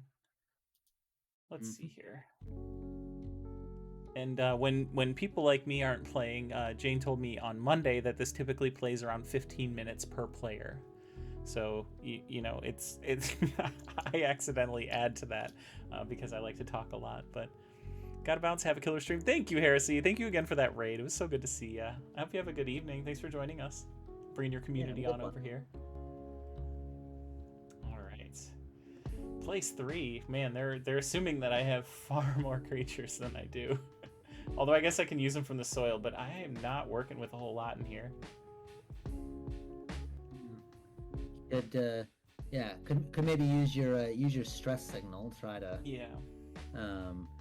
or you could make a deal. I have like a level 1. I could maybe be enticed to shed if you were to give me that little bit of card filtering.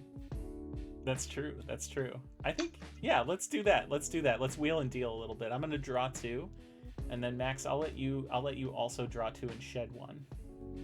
All right, I draw 2 from the deck. And I hope. I'll keep my promise. I'll shed a level 1. I hope plants haggle like this in real life. I feel like they must, right? I know that insects do. Social insects do. They love to argue with each other. They're just like us. It's not a joke. It's not a joke. They actually do. It's really amazing to watch. It is kind of cool. I mentioned to you guys on Monday, my mom's a beekeeper. And it is really cool to see patterns in the chaos of their behavior and movement and stuff. It's really neat. Oh, bees are the best. I could talk about bee behavior for hours and hours and hours, and have. I did a whole week on honeybees for my seminar I taught last semester. I know I would love to hear that, and I know she would also love to hear that, because it's her first year beekeeping. My mint bee haggling for territory like it's one of the dudes on Pawn Stars. Oh my god, amazing. Best I can offer is taking over your entire garden. The cat mint outside of mine is just obliterated every other plant that I have, and I can't even eat it. It's a disaster. Why did I plant that stuff? All right, I'm gonna use this pest signal to place 2, and then Jane, you can place 1, and if you do draw 1 and place, I get to draw 1 and place 1 more. I would be happy to. Yeah, go for it. So I'm gonna place this one and this guy right here, and then it's all yours. Awesome. So don't forget you get a card at the end of your turn. Oh, I'm not done yet. I'm sorry. Oh, I thought you said my bad. No, I meant to. I was going to clarify that, but then I was like, nah, I think she gets it. Don't get it. Sorry. Did you place 1? I did. Okay, cool. So I'll get to place another then. Yeah, and draw 1. Oh, good point. In that order, I assume? Yeah. Okay. Yes, you could potentially place the card you drew if it was good. Itchy eye all of a sudden.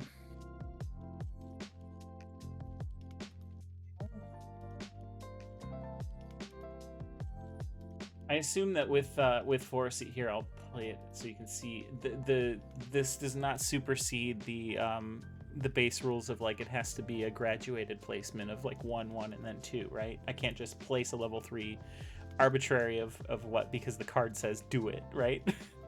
Correct. Okay. Yeah, the community assembly rules are always obeyed. Gotcha. In that case, I will use this.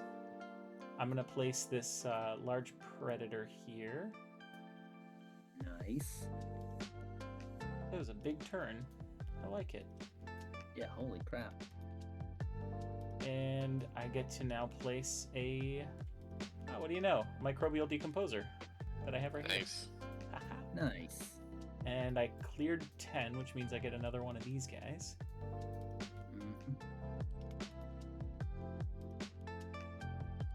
I thought this was going to be an embarrassing showing for me, and I managed to pull it together. I'm happy with that. Pick this one.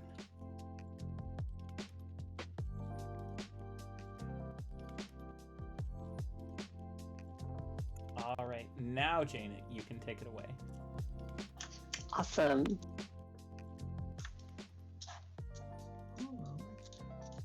Cool. So I've been waiting to enact my revenge on Max. Max, did you reveal your hand and let me see a card?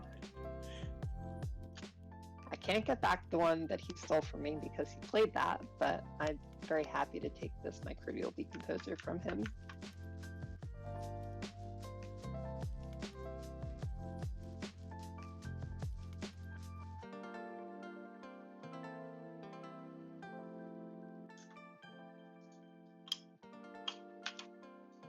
I'm going to do some pest single action. So I'm going to do a bunch of placements, then y'all can do other fun stuff.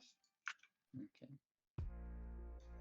Ooh, I'm gonna interject really quick to say you can keep playing, but I'm so excited. Sure. I just read that our friend James Opcost Games here in chat hit the $500 goal for the Pollinator Fund. I know that's been something you've been working towards. That's a huge deal. Nice. And why don't you give yourself a little shout out while we're talking about your stream, because you also do awesome board game content, and it looks really good. It's very high quality. He's one of my mods, so he can shout himself out.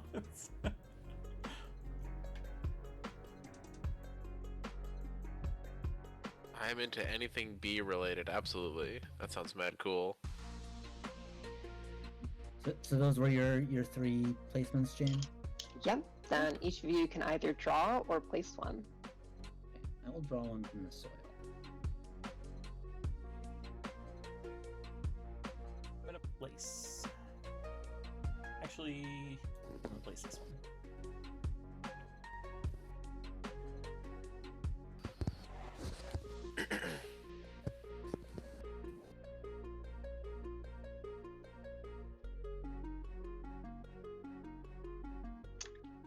Okay, awesome.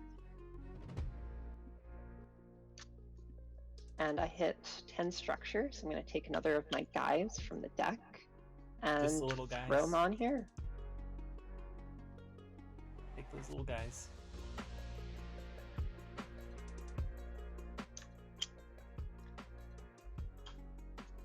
Okay. Then I'm going to draw 3. I'm going to draw my favorite card in the game, which is this Pseudo Scorpion.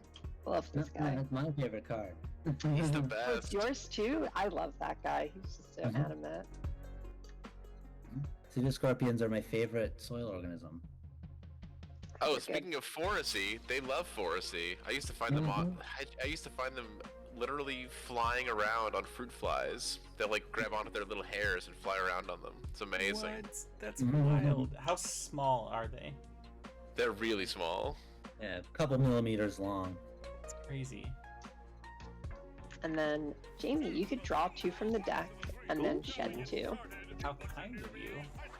You said shed Yes, it 2? is draw total? 2, shed 2. Oh, since that's it's not very upgraded kind then. size. It's kind of Yeah, kind. the upgraded. Yeah, it's a little bit of filtering.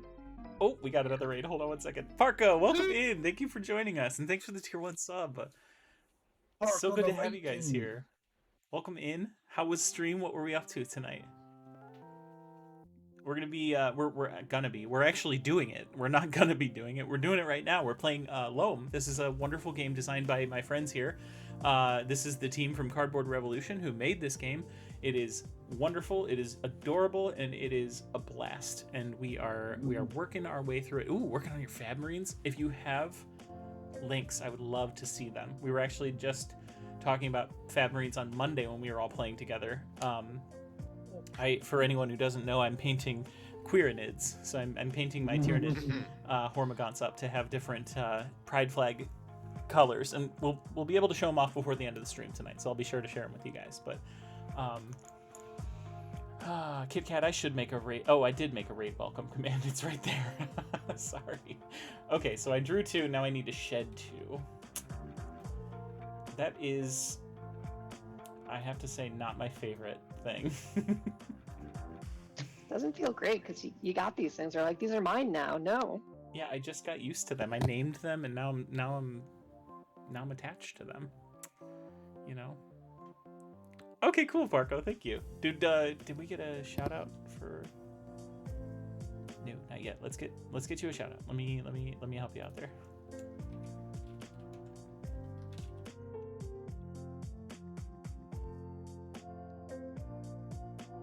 It's so great to see you guys. Oh my gosh, how was I not following you already? That's just rude.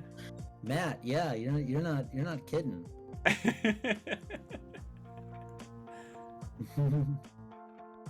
I became a mama last week when I cleaned up the yard and picked up a spider nest with my beard.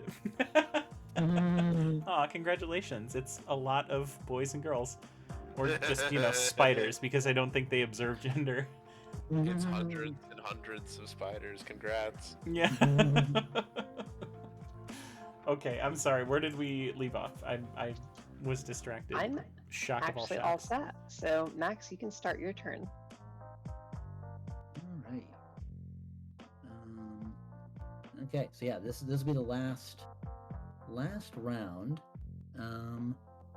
I think what I'm gonna do is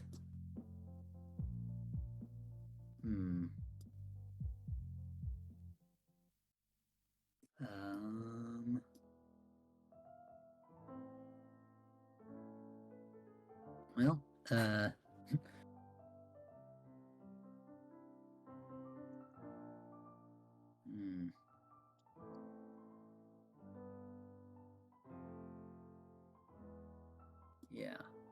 Okay.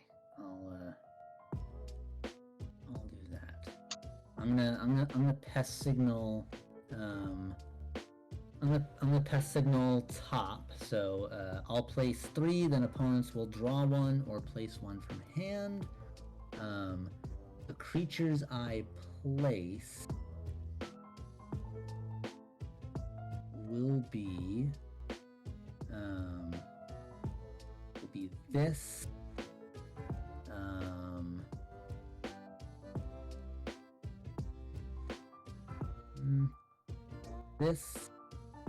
This, and this. So I'll gain 4 nutrients and 3 structure. And cause I hit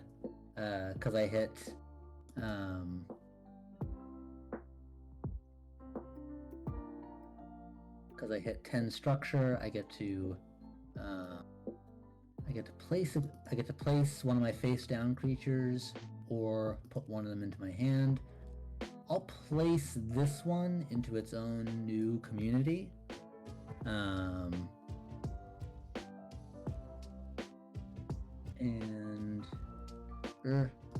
Actually no, I'm gonna draw this one.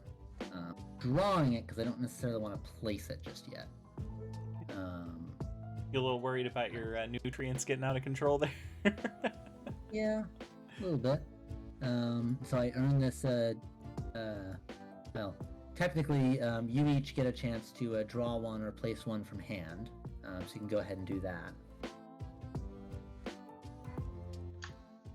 I will place 1 from hand. As will I. Oh. Yeah, Jamie, and that does earn you a behavior. Love it. This one I'd right love to here. hear it. I earned this one here, this detritivity. But yeah, you get that one. Oh, I like that one. Nice. Okay. And Parko says, I'm painting a squad of Outriders. The armor is the color of the trans flag, the bikes are purple, and the bases are going to be the Rainbow Road from Mario Kart. Well, I love that, but I'm a little biased, so... Yeah, it's weird. I remember there was like a bit of discourse on how like, oh, the Mario movie is gonna be anti-woke, and then they all saw Rainbow Road and lost their minds. Yeah, they were hoping. Okay, so I'm gonna detritivity. So I grow the soil by 4. I place one of those creatures if able, and then draw one of them. So, all right, I will place.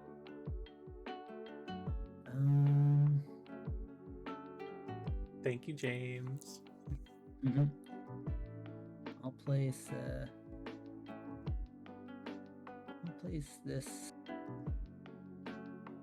This buddy here, and I'll draw one of them, which will be this buddy here.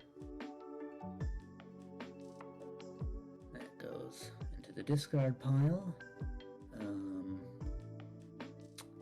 Okay, so I'm then going to I'm going to give an opponent 2 creatures from the soil, grow the soil by 3, and then place 2. So Jamie, you can have a plant mutualist and a large predator.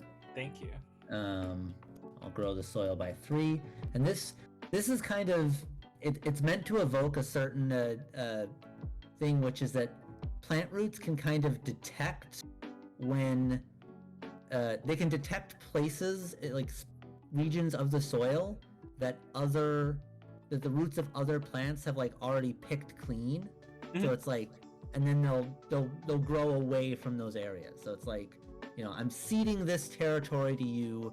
I'm gonna go over here, and try to get stuff. So it's kind of representative of that, if you know, in a different way, through the game mechanics. Okay, so I'm gonna place 2. That's gonna be this animal decomposer, and so I did hit 20. What happens when you hit 20 is you just keep going. And crap, I forgot to put the anchors on the I forgot to set up the anchors so they would work with the point counters on 20. Screen top can be a little complicated when you have multiple versions of a game, which we do here for the stretch goal testing. Can be a little annoying. So yeah, I'm placing that, and then also placing this microbial decomposer. Yeah, that was my personal large predator that stays in my house. If you had to pick a critter in this game that would collect artisanal cough drops, which would it be? Oh my gosh, shut up, great question. James. Probably That's one of a the very ants like highly collect specific stuff. question. Yeah, in real life, yes, the ants, because they actually do like doing that. Finding anything with any residual sugar in it and just taking little bits back to their house, for sure. In my headcanon, though, it's probably the isopod, because I just imagine him rolling up around it, just Oh, I hugging it. love that.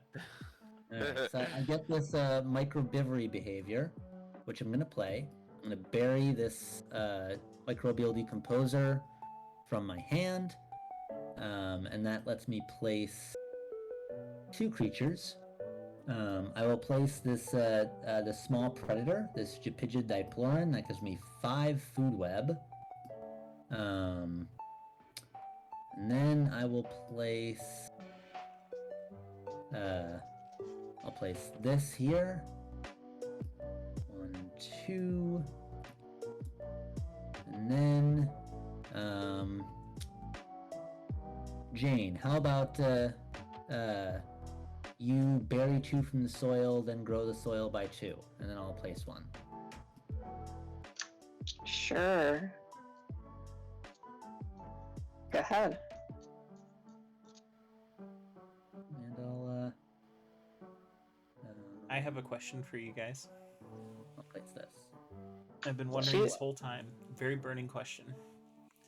So you're shrunk down. You're shrunk down like in Honey, I Shrunk the Kids. You got to fight one of these large predators. Which one do you think you could take in a fight? Of the let's see. of the level 3 large predators, no chance. I would guess the caterpillar hunter, which I don't know if is around on this board. It might have been buried at some point. Pretty sure it was, actually. Let's see if I can... Here. The caterpillar hunter. I figure that one would probably kill you the fastest. Mm-hmm. You know, it just like rip you apart. The stone centipede, you know, it would envenomate you, you know, sting you with its venomous pincers, which It also I guess sounds, maybe would like kill you instantaneously. I'm not 100% It also sounds sure. like a really rad Mega Man villain.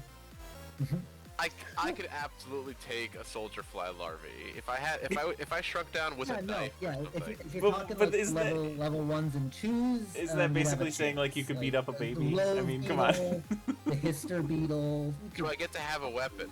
I can make one, I guess. Oh yeah, But you can if I- fashion. You can any clever I'll tactics you use. want to use. Oh, you know what I'll use? I'll use one of those little cocktail swords people put through their olives. Ooh.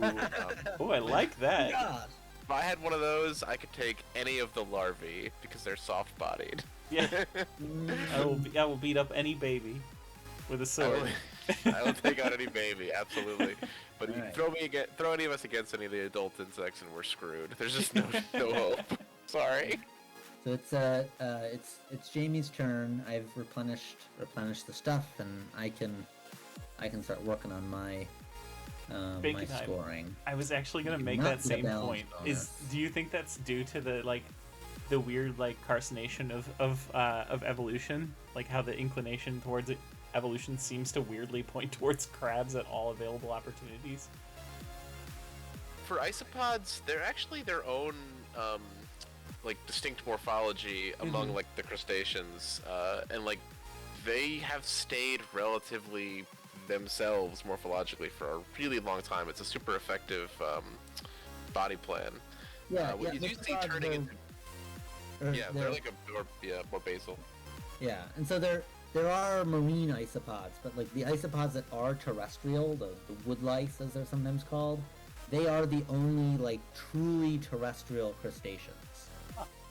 There are some crabs that live on land, but they need to lay their eggs in water and stuff. Yeah. So they're not really totally land based. Mm-hmm. I have a And sound often alert. when you do see carcinization or an animal slowly becoming more crab-like, usually it's animals that are more closely related to lobsters becoming more like crabs, because there's a lot more flexibility in that body plan than the lobster body plan, which is very sort of awkward and long and can't really do as much as a crab can. Yeah. I'm very surprised. I have a crab themed sound alert that I'm surprised nobody has played yet, because they usually just completely abuse me with it. There it is. Crab rave. Doing a little bit of that this morning. Crabs rule. I love a crab. They're amazing. Just such cool animals. Time for some abuse. Oh boy. Okay, I'm gonna use the stress signal, draw 3, and Jane, go ahead and draw 2 and then shed 2, because Max has no use for that. Well, I guess Sure. that's not entirely true, but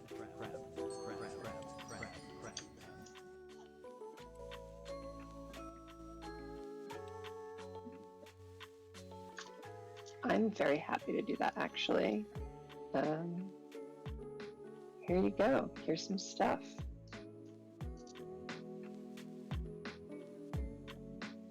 no. It's a rock fact. I'm not sure if you guys can hear those. It seems kind of quiet on my end. I don't know if you guys don't have the sound on for stream, you won't hear it. But I don't know if anyone in chat can hear those or not. And to avoid confusion, I'm only listening to the Discord call, so I have to just assume that the crab sounds are very good. They're pretty good. And I am recording this, so you'll be able to, if you do watch it back, you'll be able to Hell yeah. hear the crab sounds. Well, now I will. Absolutely.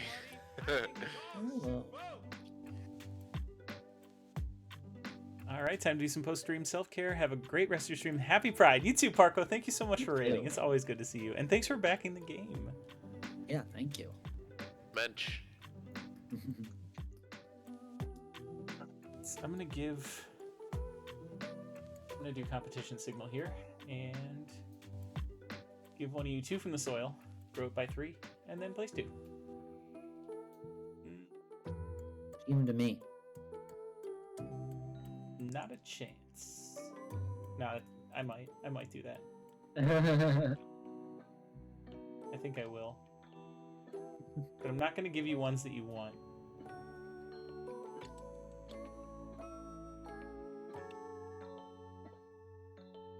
There. Now I grow it by 2. Wait, grow it by 3. 3. That's right. And the soil doesn't have a maximum size. Gotcha. It's just the And then I get to place 2. screen top area holds 8 because that's usually as big as it gets.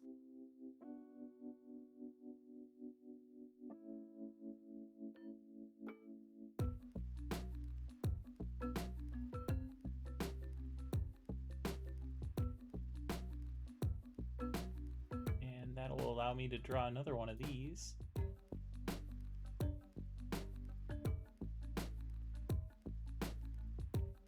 Okay, let's see here. Whoops, didn't mean to do that.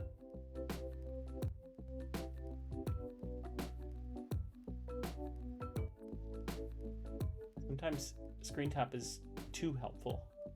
Mm-hmm. All right.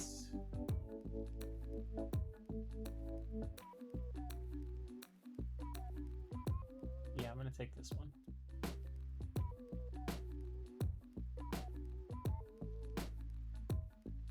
All right.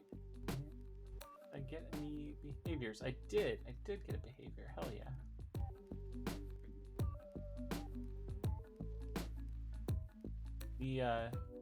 Those of you who played Cult of the Lamb with me might like this one. Bury 1 creature from your hand, then place 2 creatures of equal or lesser value. That's really ominous reference. I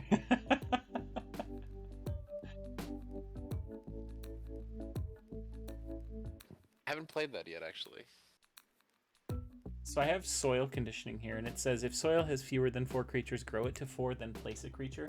If it doesn't, can I still just place a creature? Yes. Or okay, so the prerequisite does not have to be. It's two separate clauses. Gotcha. Probably That's what I thought. probably a good addition to the FAQ.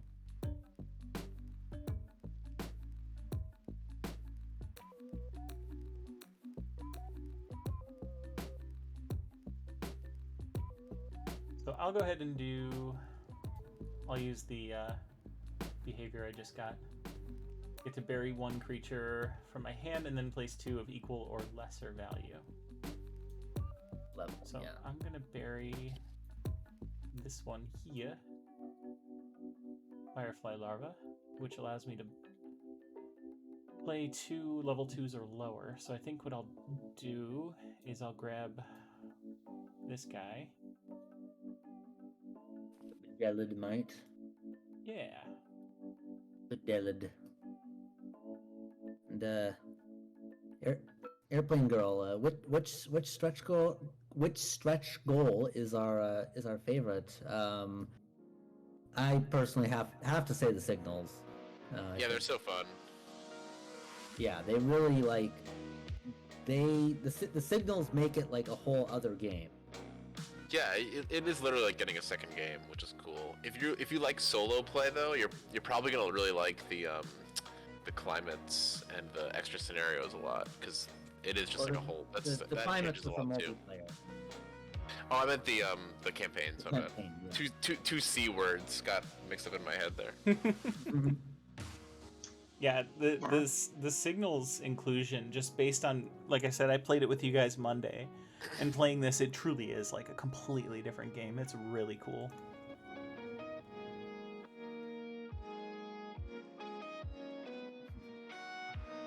And then let's do this pest signal.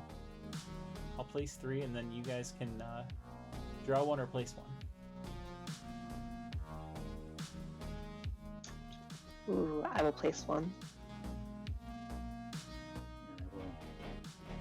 I will also. So I'll place this one, which nets me this behavior.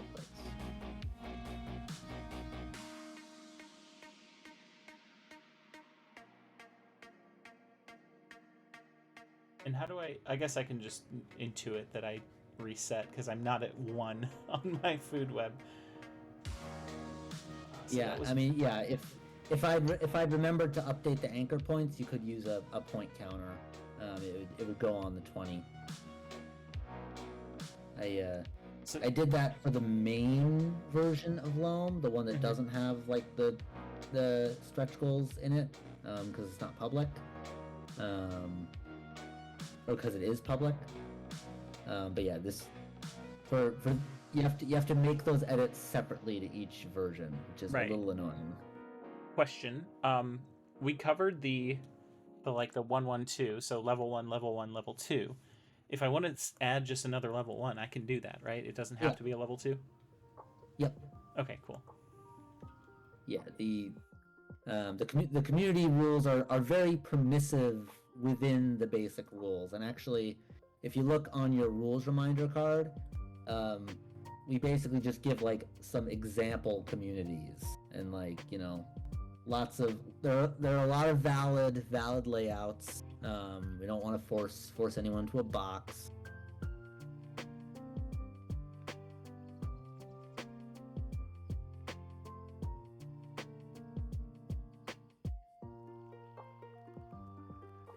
Okay, and then the last card I have is Nematophagy here. I get to bury either a small predator or a animal decomposer from my hand, and if I do, I get to place 2 creatures. So I will bury this poor little tardigrade. Oh no. Rip. And I get to place 2 creatures.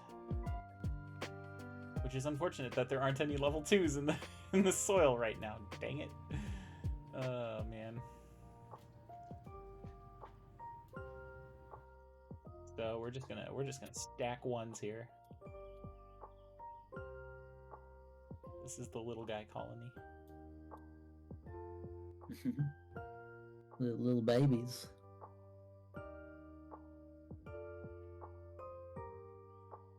Ooh. Your Oh, balance is looking good. Yeah, That was- wow. that was a nice clean finish for that balance. That Oh, root zone balance. We've achieved homeostasis here. Let's do. I'm done. We're good. Yeah, I'm very call proud it of that. Neat. Yeah, so while Jane's taking her final turn, Jamie, you can like take these counters. You'll probably need them to So you might yeah, have to do more things, don't forget. That's yeah, true. but yeah, you might there's no signal that can like force you to place. So you can't, your opponent can't like make you mess up your balance. That's right, you never have to. Yeah, and that's not just like a rule, it's just there's no signal that's capable of doing that. Because the one signal that lets opponents place is pest signal, which either gives opponents the option to draw or place from their hand, or the one that's the chosen opponent may place one. But I just did that one, so you can draw one or place one from hand right now. Yeah, I'm gonna draw one from the soil.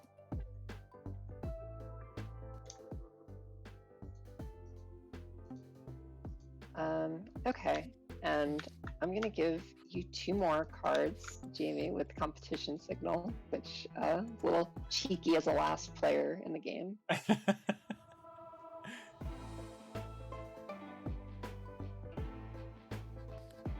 How rude, honestly.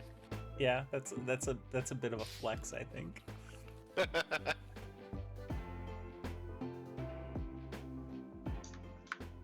Um,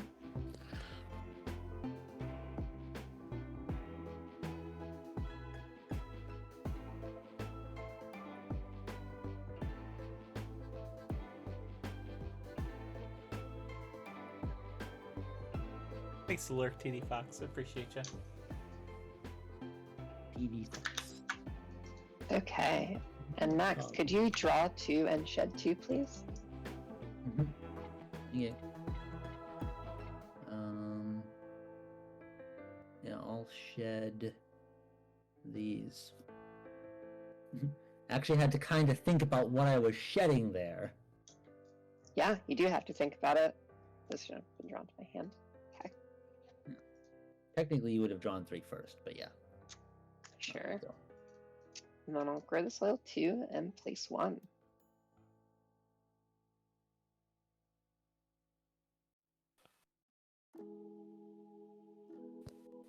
are these your face down creatures? Yes. Oh, I hit 15 structure. I should do that too. I think I'll just draw one. Yeah, I'll just draw one of these guys. Probably not play it.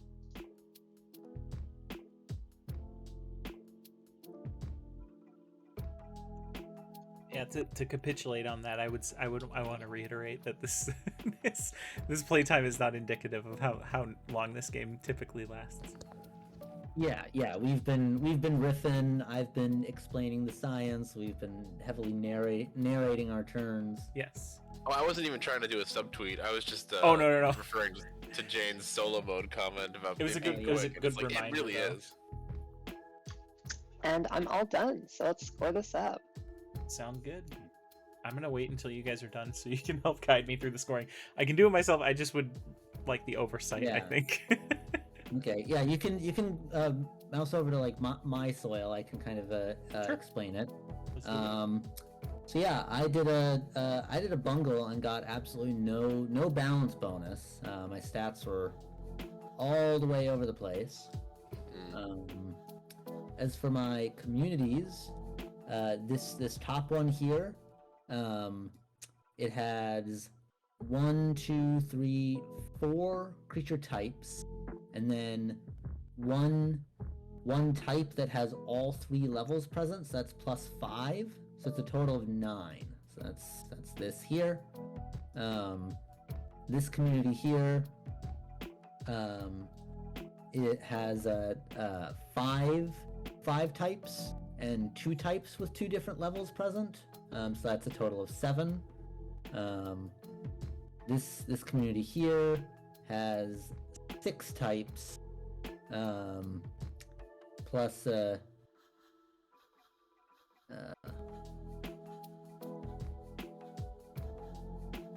or 5 types. 5 types. My mistake. I was like, wait, something's not right. There's 5 types. Missing red. Yes. 5 types, 1 type with 2 levels present, so that's a total of 6. That's the 6 points here. This little incomplete community, it's just worth 3 points, because it's 2 types and then 2 levels of 1 type, which would be 3, but then I've also used this counter to account for the scoring goal of this climate. So I earn 1 point for every non-microbial decomposer that's placed between the leftmost and rightmost microbial decomposer in the same community. So I've got 3 in this top community and 4 in this bottom one, for a total of 7. So this counter then just goes up to 10. So that gives me, let's see, 10 plus 9 is 19.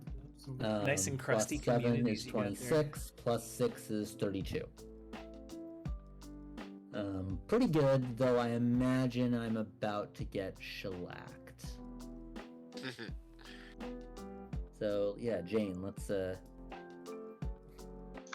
Sure, I did mine really quick. I basically have one community that has a level 1, 2, and 3 microbial decomposer, as well as a bunch of other diversity. So that's a 10er.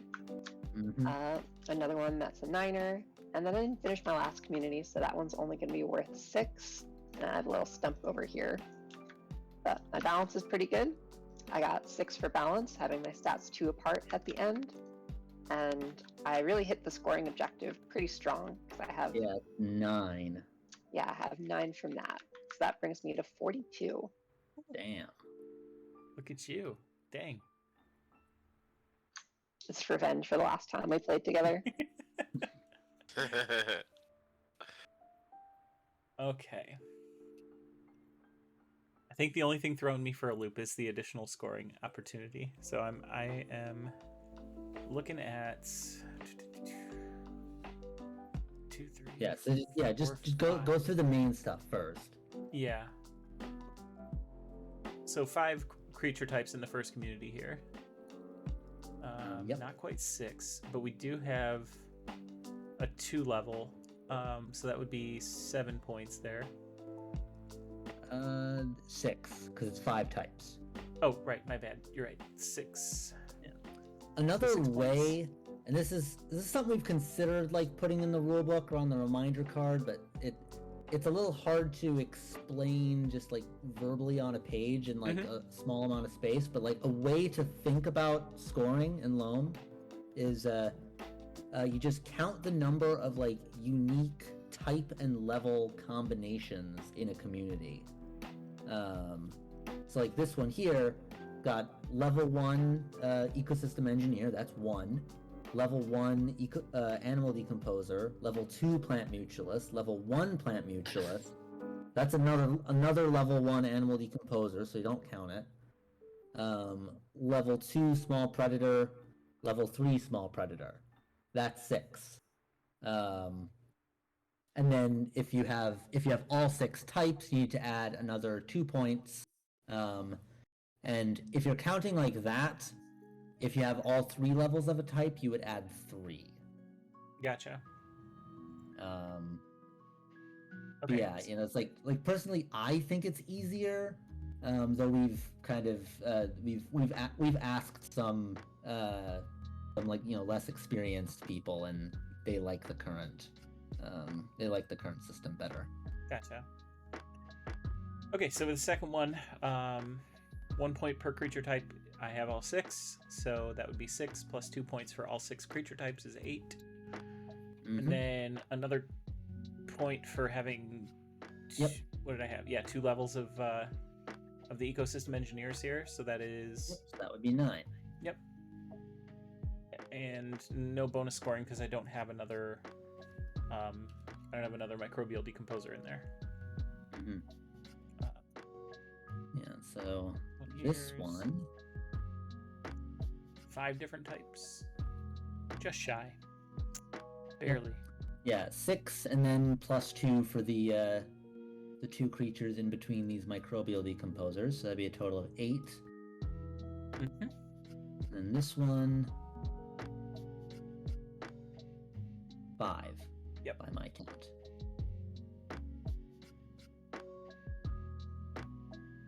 Okay, so you got 10 for your balance, 19, 27, 38 by my count. 33, and 38.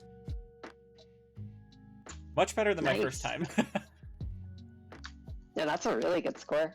Much Yeah, that's better than my pretty first time. powerful, and tends to happen. You do better the second game, That was wonderful. but not a huge learning curve. It's only your second game ever, and that's pretty Yeah, great. yeah, you beat me. Yeah, I'm impressed with how easy it is to kind of grok all of this, even though it seems like there's a lot of moving parts. Those moving parts don't add to the complexity of the gameplay loop, I think. It's such a fun game. I'm really excited about it. Oh, thanks so much. Yeah, and I know we have plenty of people that have either guided other people to back this evening. A couple people in chat that have backed as well. But if at this point you are not convinced, I think maybe the giveaways might help convince you a little bit more. I'm gonna set those up here. Yeah, and that's for these 3 giveaways for these Pride Flag clay bug sticker sheets. To get one on camera. It's hard orienting it with like the delay. Aren't they just so? They're just so adorable. Yeah. Available for shipping in the U.S. and Canada. Perfect. Okay, just tweaking the settings really quick. And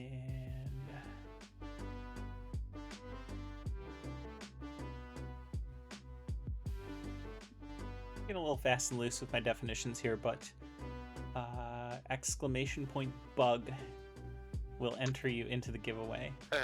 I have it set at 3 minutes for now. So if you guys want to enter to be chosen for these adorable stickers, exclamation point bug in the chat will get you entered to win one of 3. The only caveats are that you must be a follower and you must be willing to give your address to Max for those to be sent out. Giveaway is for US and Canada residents.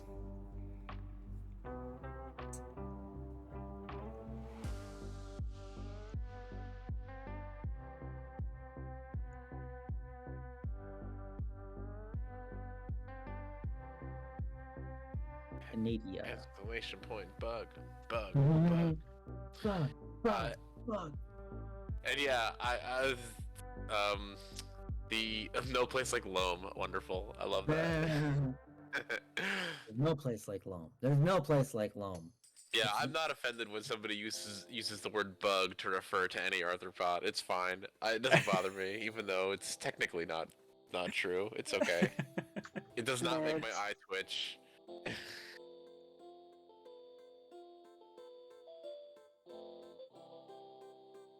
Yeah, no, guilty as charged. Definitely nerds. I listen, that passion is what I think draws so many of us to hobbies like ours, and it's so much more evident. It's so much more enjoyable to participate in a game when you can tell that somebody's really put their heart into it, or something that's close to their heart. I think on that topic, I do want to bring up the other games you guys are kind of working with right now. Do you guys have anything that you want to add to tell chat about some of the other games you guys got in the hopper, or are those still kind of secret? They're not so much secret. We're always working on stuff because there's like 9 of us. This is a small. You're seeing like a subsample. So people are always sort of bouncing ideas around. This is the Loam gang. But there's a lot of people sort of working on different things, and I've got my feelers into multiple camps, and I've started far too many ideas that I'm never gonna finish. But we have other games coming down the pike, ranging from like co-op survival games set in like a haunted castle in feudal Japan to that's gonna be fun. That'll be probably the next one. And like a miniatures based skirmish game where it's like a pro wrestling, but all the wrestlers are robots and monsters. Giant mechas or like kaijus who are like actually pals off behind the scene, but like beat the snot out of each other in a giant cyberpunk city built for entertainment of the masses. So yes, tons of variety. I know that Jane's working on like solo. Yeah, it's all kayfabe, yes. I know that Jane's working on some solo RPG stuff. Like, we have all kinds of things going on. That's so exciting. Bankenheim, I want to address your question. What kind of spider is that in art? Which art are you referring to? Are you asking about the sticker sheet or something else?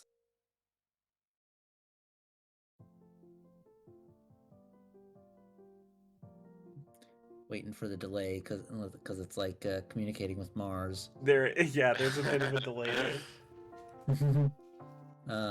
If you're asking about on the sticker sheet, the answer is there are no spiders. These both of the 8-legged creatures on the sticker sheet are mites. Oh, you're on the backer page. There is a wolf spider. Yeah. Actually, I have one in one of my communities here. And he's so cute. Look at him. I love the wolf spider. Yes, the wolf spider is the only spider in the game. There are a bunch of arachnids. Yeah, The mites most and of the pseudoscorpion and arachnids in the game are mites, which are incredibly diverse and abundant in soil. Can have like tens of thousands in a single square yard. All right, I think the giveaway is over, so we're going to go ahead and pick some winners here. We have 3 total to give away, right? Yep. All right. Here goes nothing. We've got TD Fox All right. and Bankenheim. All right. All right. Last but not least, Upcost. All right. You love to see it, folks. I almost said that exact same thing. Yeah. I guess. You could. Let's see. How should we handle? Should I just like give my email or something? It's up to you. I think if they, I'm almost certain all of them are able to join Discord. They could always hop into your Discord and find your username, message you that way. Whatever you prefer. Yeah, I mean, I don't Fine with me. like putting my email in a chat. I'll put my Boston University email. So it's There a you little more go. official. All right. So those of you Ooh. who won, copy that email, send your address to Max, and Yeah. Ideally, I'll like soon because I'll probably go out like tomorrow morning and mail yeah, these. there you go. And you'll get them really quickly. Plenty of time to figure out where you're going to put them before the end of Pride Month. Mm-hmm. Yeah, that's true. Got to get them out before the end of the month. Although they're good all year. Let's be frank. That's true. That's true.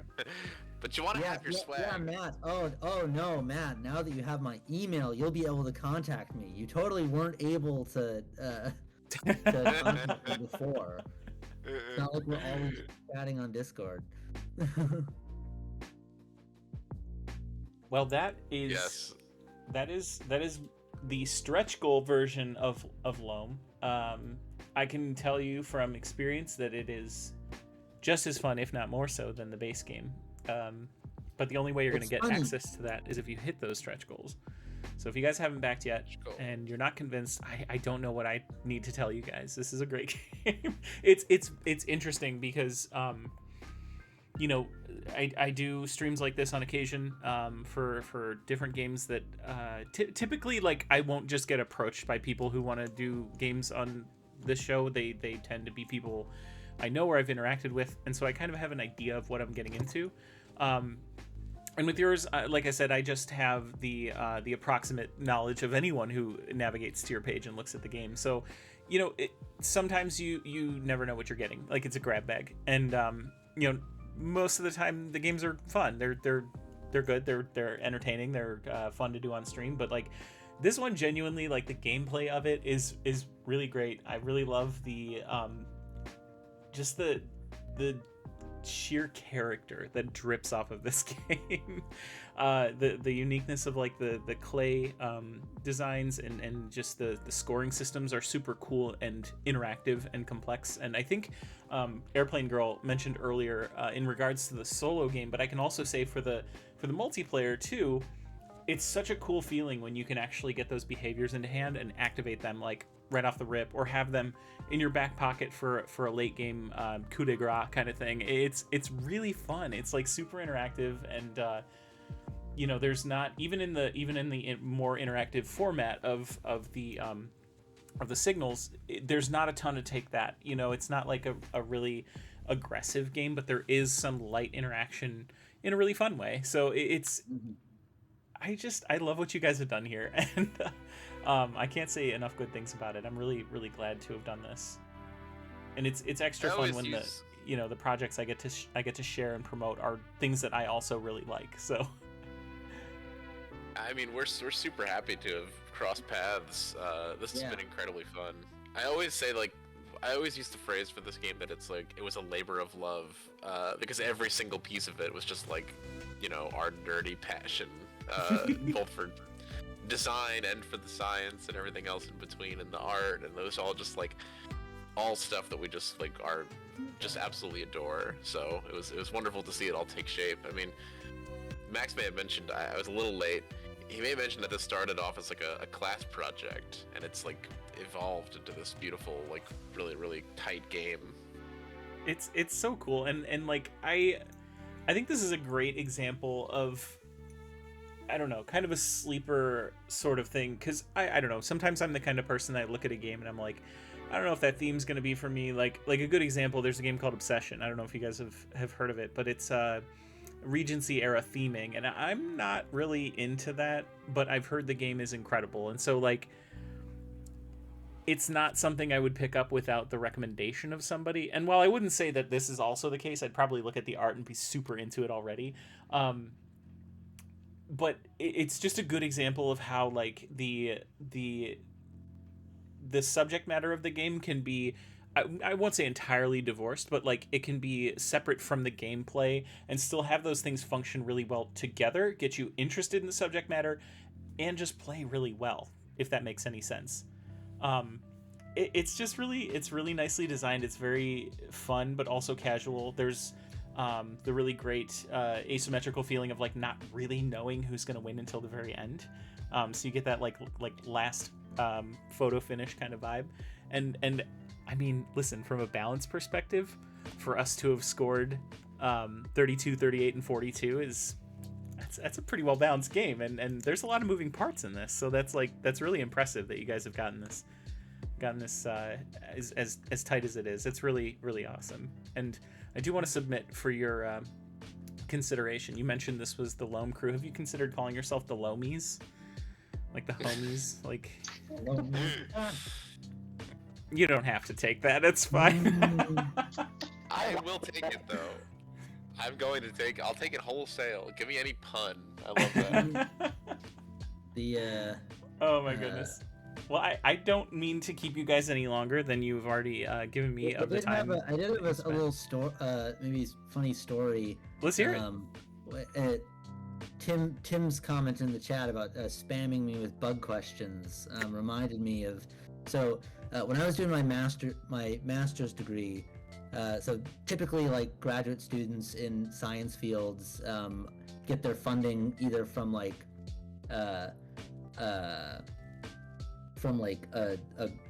their professor's grant, or else they teach classes, they're a teaching assistant, or maybe they're on a fellowship, either like external or internal to the university. At the place where I got my master's, they had the entomology department had kind of a unique thing called the extension outreach assistantship. So you could earn your stipend by working on various like either extension projects, like working with like farmers, or outreach, sort of, like teaching the public about bugs. And one part of that meant that whenever people would email just like the main office of the entomology department with bug questions, which happened a lot, they would get forwarded to me and the other extension outreach assistants. One morning, I get an email from a guy asking a very simple question. How many species of praying mantis are there in the state of New York? It was in New York. I didn't know off the top of my head, but I looked it up, and I told him the answer. There were two. I told him how to tell them apart, and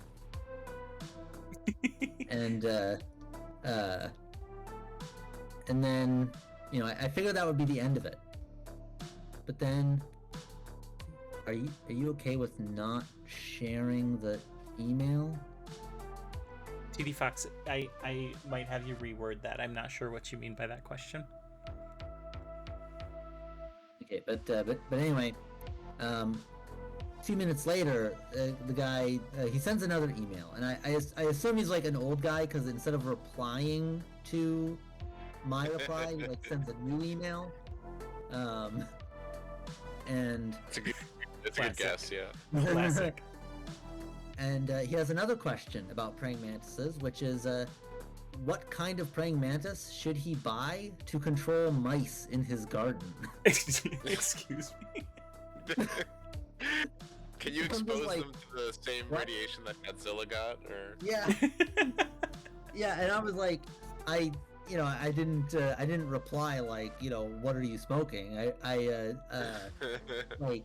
I told him like there are certain species of like tropical praying mantis that like that get big, like potentially big enough to kill a to kill and eat a mouse, but it's like those would be tropical species. They would not survive long in New York. They would be incredibly expensive and illegal to import and release. you just get a Um, cat. yeah, Like- and it's like there's lots of better things that can control mice in your garden. Get a you cat. you got to be careful who you tell what not to do to, because that just might embolden them.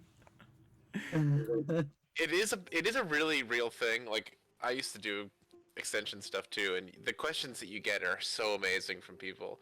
But bet. we did this dumb, it was a terrible idea when the brown marmorated stink bug was like first invasive, and we put out an ad in the newspaper. It's like 2013, and it was like, send us brown marmorated stink bugs in your house, and we'll tell you if it actually is that, because a lot of people didn't know what they looked like at the time. And the stuff I got in the mail was shocking from people. They would just send me whatever, like anything brownish. And they were like, is this a stink bug? And I'm like, no, this is a live spider in a film canister. Why would you send this to me? Or they would send me a stink bug just in an envelope, and it would go through the USPS mail system and come out just like a bag of legs and like Oh no. shell. And I was like, come on. Like, Yeah, this is that was just an cool. Oreo. What were you thinking? The best was though, somebody was like, they didn't understand that we were collecting small subsamples so that we could identify them properly. And he came into my office with, like those Utz pretzel containers that are like Yes, yeah. 3 gallons of pretzels, filled to the brim with stink bugs that he found in his attic, like probably tens of thousands of individuals. And I was like, why would you think I would want all of these?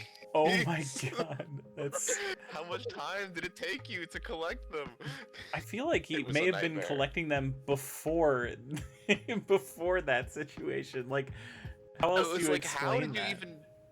It's shocking. I was like, mechanically, how did you get them all into here? It's unbelievable, but he did it. So God bless him. But I was like, this is a nightmare. I just threw them all away. I was Maybe like, I'm he not asked gonna his count friends, these. like he crowdsourced it. He's like, everyone, please send me your stink bugs. It was amazing. It was really cool. Yeah, I got all kinds of hilarious requests to identify things. And if you join our Discord server, you too can make these ridiculous identification requests whenever you want. To be honest, I love it. I think it's fun. Yeah. It keeps my skills sharp for identifying stuff, because nowadays, I'm just teaching classes, but I still love to identify things. I'm gonna give you guys probably either the most annoying question or the biggest softball ever. Do you have a favorite bug? Oh, of course. I have several. Max, you go first. Well, so yeah, let's see. I Top def- 5 if you got a. in this context, I defined bug as just like arthropod. Sure. My favorite is Microbesium brunium. It's a species of pseudoscorpion that lives in peat bogs, including like the peat bog by the house I grew up in Minnesota. Second favorite, and my favorite insect, is Nymphalis antiopa, the morning cloak butterfly. Ooh, good choice. It's a butterfly that they're a little unique in that they overwinter as adults and they emerge very early in spring. So like there can still be snow on the ground, and you'll see these butterflies flying around. That's so cool. Growing up, they were always like a harbinger of spring. And then my third favorite arthropod is Metopoleus depressus, the Jamaican bromeliad crab, which, as the name implies, is it's a species of lobster that lives inside Peruvian caves. No, just kidding. Lives in Jamaica, and it lives in bromeliad plants. So those are like those I plants love bromeliads. that Yeah. collect like water in their leaves. They have like little pools of water. They lay their eggs into the leaf axils, into the leaf pools, and the mother crabs display an extraordinary degree of parental care, which for crabs is very, very rare. The environment inside the leaf pools is very inhospitable for the crabs. Like there's lots of predators. Like even something like a damselfly nymph can just like wipe out a whole nursery. Mhm. The water has a tendency to run out of oxygen, especially if like dead leaves and other like organic debris falls into the water and decomposes. It like sucks out all the oxygen, and also the water is too acidic and does not have enough calcium for the baby crabs to develop. So what the mom does, well, to deal with the predators, she murders them. You gotta do it sometimes. Damselfly nymph can wipe out an entire nursery of larval crabs, but it is no match for an adult. And to deal with the oxygen loss, she keeps the water clean. She like picks out all the dead leaves and stuff, and then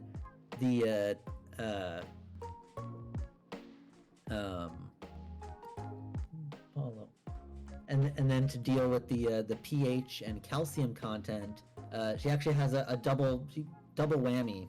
Kills two birds with one stone by collecting empty snail shells and dropping them in the water. So the snail shells, as they dissolve, they release. Snail shells are made of calcium carbonate, which both raises the pH and adds the calcium that the baby crabs need. It's so cool. I want to make a game about these. That is so cool. Yeah, they're amazing. It's pretty fascinating stuff. If I had to pick, okay, I'll pick two. I'm an ant person, really. I love ants. My favorite ant in specific is probably these amazing big-headed ants that live in the tropics. They don't have a common name. They're super cool. They have two casts. They have a worker cast with a little head, and then a soldier cast that has a giant head. The head is like the size of the whole body combined, and it's just for fighting, basically.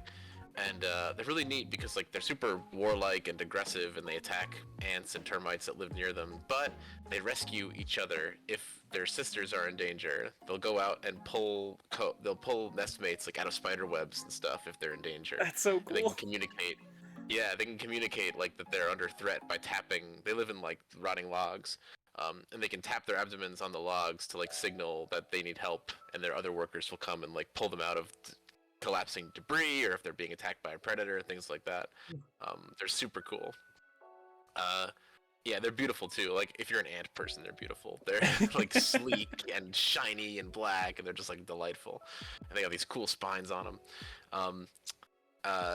So that's like my favorite, I think, as far as just like behavior goes.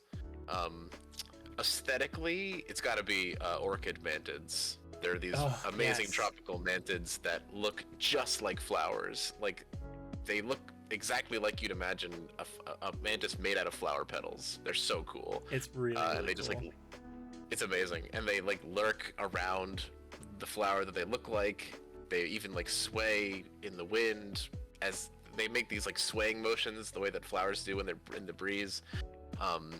Yeah, they're incredibly well camouflaged, and they're extremely pretty. I mean, look at that thing. Amazing. That's so cool. Look at. And they come in all different colors. They can mimic all different kinds of flowers. They're just amazing. That's so That's amazing. Ooh, an Atlas moth specimen. Atlas moths are amazing. I think they're the biggest moth. They have like the tips of their wings mimic snake heads to scare away birds. That's so cool. I knew they were massive. I didn't know that though. That's so cool. Yeah, if you look at one and sort of squint your eyes, you can see it kind of looks like two snakes like crossing over each other.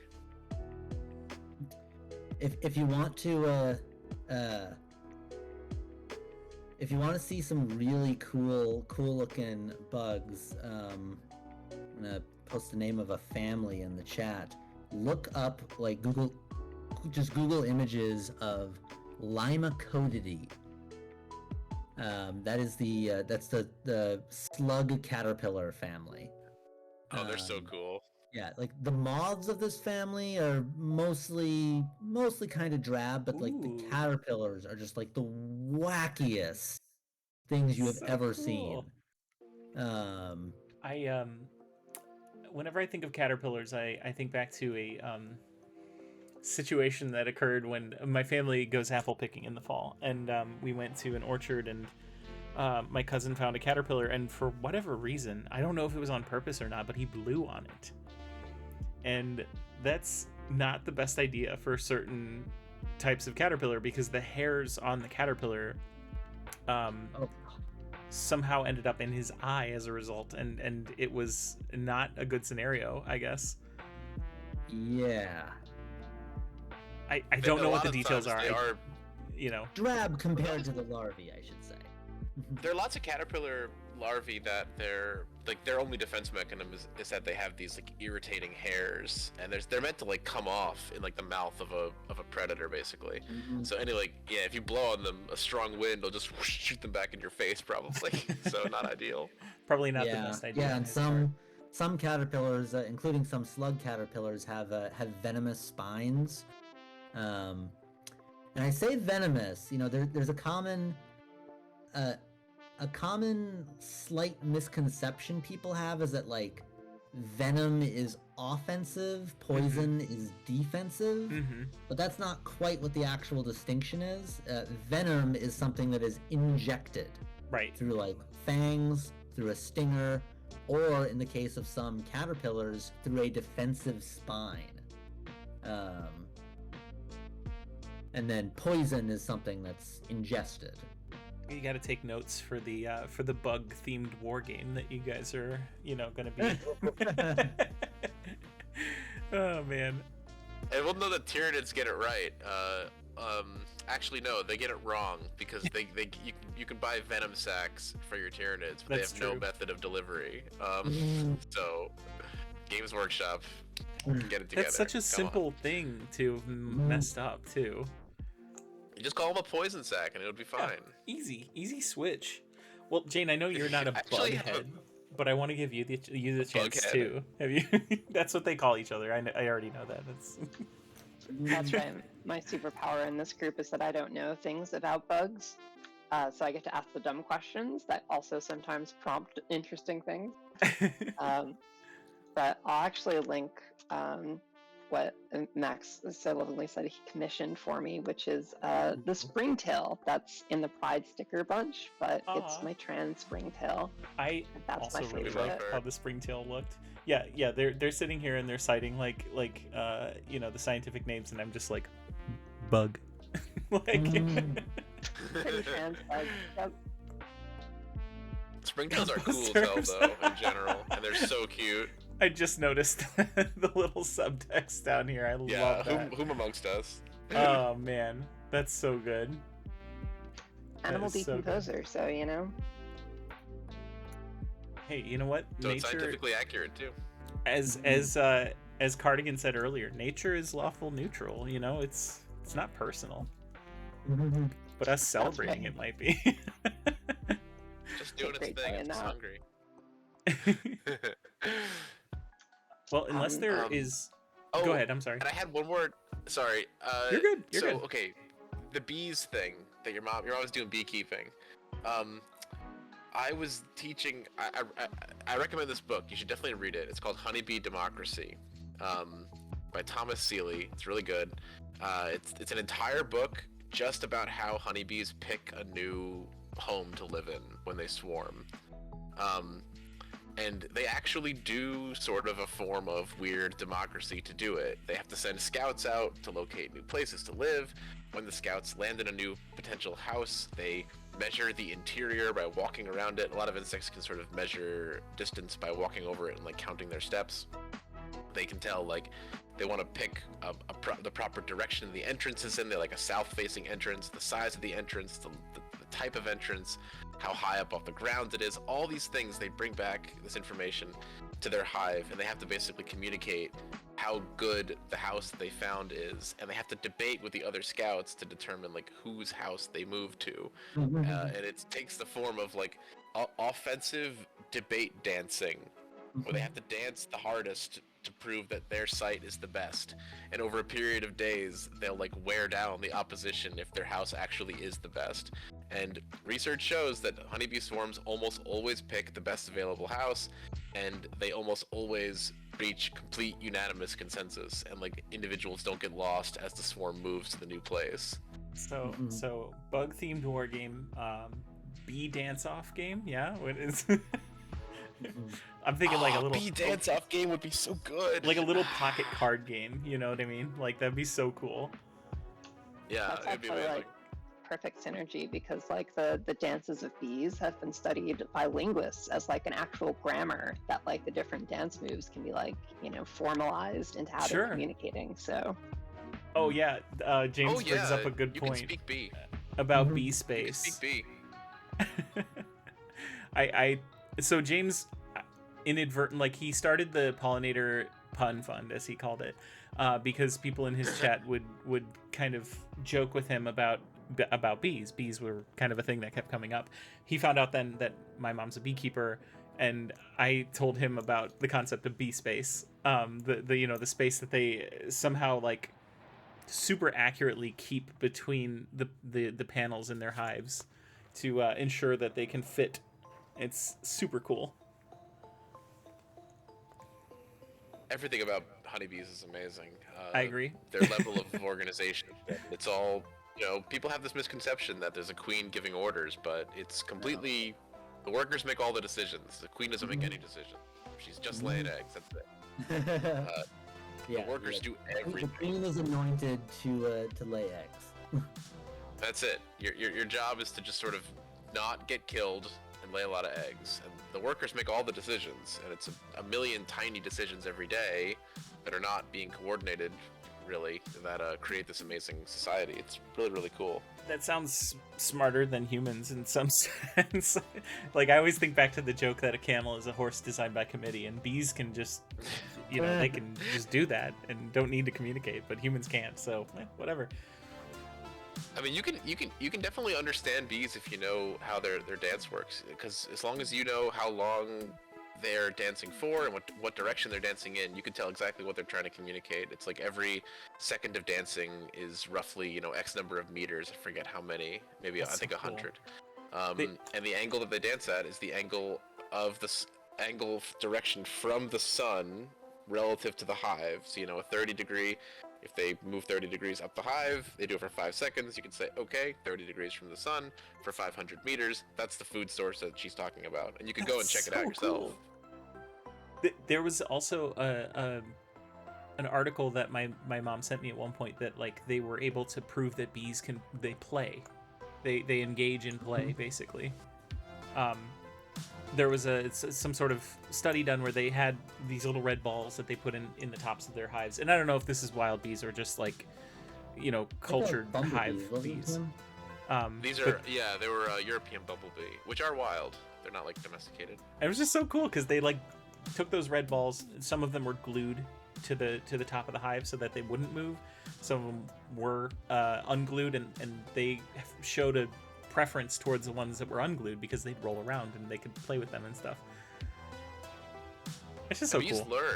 Like it's not totally unsurprising to me. All the Hymenoptera is the bees, ants, and wasps. I think they're my favorite like order of insect, and they're very. I hate to use the word intelligent because it sounds like I'm anthropomorphizing, but they can learn and they can remember. Like wasps build nests and they provision them with prey for their larvae to eat, and sometimes certain wasps will build like multiple nests sort of in a line sequentially. They'll do one, then they'll make another, and you can see the first nest that they build sometimes sucks. It's like crooked and there's holes in it so rain can get in. But by the time they built like 10 of them, they're like perfect, flawless, beautiful, watertight nests. And it actually is the wasp learning what works and remembering. It's pretty cool. So cool. Where do you stand? This is stupid. I don't know why. I do know why, but for whatever reason, it seems like every single stream I bring up one of my favorite childhood movies, A Bug's Life, and Love it. Huge fan. Where do you stand on the Bug's Life versus Ants conversation? Not even close. I know, right? Not Thank even you. close. Even as an Ants enjoyer, you agree. A Bug's Life is the superior movie. Objectively better. Come on. But what if we Ridiculous bring question. B movie Get outta here. into the I arena? don't think I've seen ants. What if we introduce B movie to the conversation? I gotta admit, I'm not a B movie enjoyer, even ironically. I just think it's fine. Like, it's whatever. I think Bug's Life is a perfect movie. It radicalized me as a child, and that makes it even better. That's true. Yeah, Bug's Life hits. It really hits everything. It's politically good. The animation's charming. All the voice actors are great. Yep. Yeah. I had to who, know. Who I had plays to. the villain in that movie? He's Kevin like a famous Spacey, actor. I think. Yeah, he's perfect as Hopper in that movie. It's flawless. He is. And even if Genuinely you break it terrifying. down of like, okay, so which of the voice actors went on to be not so good people? They're equal. Cause you know, I think if I remember correctly, Woody Allen is in Ants. So you Woody know, Allen wrote Ants. What's that? Woody Allen wrote Ants. I Oh, is that think. okay? That's what it is then. Yeah, it's you know. Anyway, I just had to know. And yes, it is creepy. Thank you. Yeah, Chad, I agree. The animation style in Ants is unnerving to me. I don't It's- like yeah, the it's faces. like- It's wrong. Uncanny Valley before Uncanny Valley happened, like, was a thing, I think. Yeah, But yeah, it's gross. my It's weird. my formative like bug movie was actually I'd say it was Nausicaa of the Valley of the Wind. Nice. Nausicaa. Yes. Yes. Absolutely. Now I'm gonna need to go watch that again. I love that movie. So good. That's so funny. Yeah. Do you really think that like influenced your choice to study? Probably a little bit. Yeah. That's so cool. I love that. I don't think any media did really. I was always, although, yeah, maybe I don't know. I didn't watch Nausicaa until I was an adult though. That might have done it earlier because that movie is so good. It is really good. And another one that's like, it checks all the boxes, you know. Yeah, every part of it's great. I feel like that movie doesn't seem as old as it is. Like a lot of those early Ghibli movies, like you're like, this is from the 80s. It looks so like fluid and Yeah. Anime back then was because a lot of anime back then was very wooden. I feel. Yeah, But not those. The frame rates were a lot like smaller and a little choppy feeling, but theirs were still really nicely done. Yeah, I say this like as a very like legit 90s Gundam enjoyer. It definitely like it's a whole different ball game. That's funny you mentioned that. I have a couple sitting on my floor over here that a friend sent me for my birthday. I built one Gundam and now I have two more. I don't know how it happened. They just multiplied. They Oh do god, that. Jane's nodding. As soon as you're back into it, they just start showing up places. I know. Every time I think I'm out. Well, Jane, you're the one that got me into Gundam in the first place. You're And welcome. anime, really, in general. So yeah, no, thank you. It's true. Yeah, like totally coincidentally, I was into this show. You might have heard of it, Neon Genesis Evangelion. Oh yeah, no, never heard of that one. Everyone loves this. Well, Jane and I watched it the correct way to watch it at the age of about 15 Yes. in one sitting. Yeah. Nothing was ever the same, I'm sure. It broke my brain. Yeah. You did the Shinji sitting position for like 3 hours. Yeah, just screaming. Yeah, another bug movie I Yep. wanted to give a shout out to, and this is one that my that Sorry, Max. Before you shout out bug movies, I'm gonna hop off, but I wanted to say That's thank okay. you so much, Jamie, for Thank having you. us. This has been This was fantastic. awesome. This was awesome. I was so excited for it, and Later. it lived up to every expectation. Thank you so much for hanging out. Yeah, it was a great time. Bye, stream. Bye, That's chat. delightful. Bye, Jane. See you, Jane.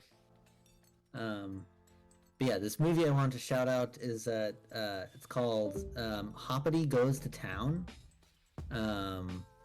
It's an animated movie from it came out in 1941. It was like a commercial, like absolute catastrophe because it came out like I think like 2 days after Pearl Harbor, and so like no one was watching. Oh my god. No one was watching No. cartoons anymore. But like it survived, and like last I checked, you could watch it on YouTube. But yeah, it's a Max Fleischer animated movie about this little anarchist commune of bugs, trying to stave off a rapacious capitalist beetle. Ooh, I'm starting to sound like it sounds like this plot is it might have been lifted for another fantastic movie about bugs. I mean, listen, A Bug's Life is a bug version of Kurosawa's Seven Samurai. That's right true. down to the number of circus bugs he picks up. That's Mhm. true. The plot is exactly the same as Seven Samurai, which I think is very funny and a reason to like it even more. It's one of my favorite movies ever. And with Hoppity, despite it is a Fleischer animation movie from 1940s, but like there's still only like 10 total seconds of racism. It's actually kind of impressive. Wow. How, like, That is pretty so impressive. little there managed That's to some be. impressive restraint on their part. Yeah. Well done, boys. You only managed to do 10 seconds of racism. I'm watching all the old Disney stuff with my 2-year-old, and it is funny how like this perfectly innocuous film, all of a sudden it's like, all right, time to throw in some minstrel show. It's like, why did you have to do it? Like, It's what out were of you? nowhere What was every happening? time. It's The that culture and like was deeply fucked. I feel like that realization combined with the Hans Christian Andersen sourced Disney movies, they're all really foot focused. Hans Christian Andersen was really into feet and also torturing feet. It's gross and kind of weird when you think about it. I So many creatives were perverts, though. Oh, I mean, big you time. just can't- big time. It I can't studied be helped. There's these two like thriller authors that I read, and it's like I'm convinced that they both like despise dogs, because like anytime a dog shows up in one of their books, it dies horribly. Oh, that's terrible. I would never. Oh man, yeah, no. So my area of study when I was in school was I studied English, and one of the specialties I focused on was fairy tales and oral history, and yeah, you especially the older stories, they were a pretty mask off with the things that they liked. I mean, if you think about Cinderella and Little Mermaid, very foot centric, and very foot That's torches. true. Like in the Never thought about it. in the original Little Mermaid, it was like, when she was given her legs and she would dance, it was explained as though she were dancing on needles or broken glass or something, and so it hurt, but she enjoyed it.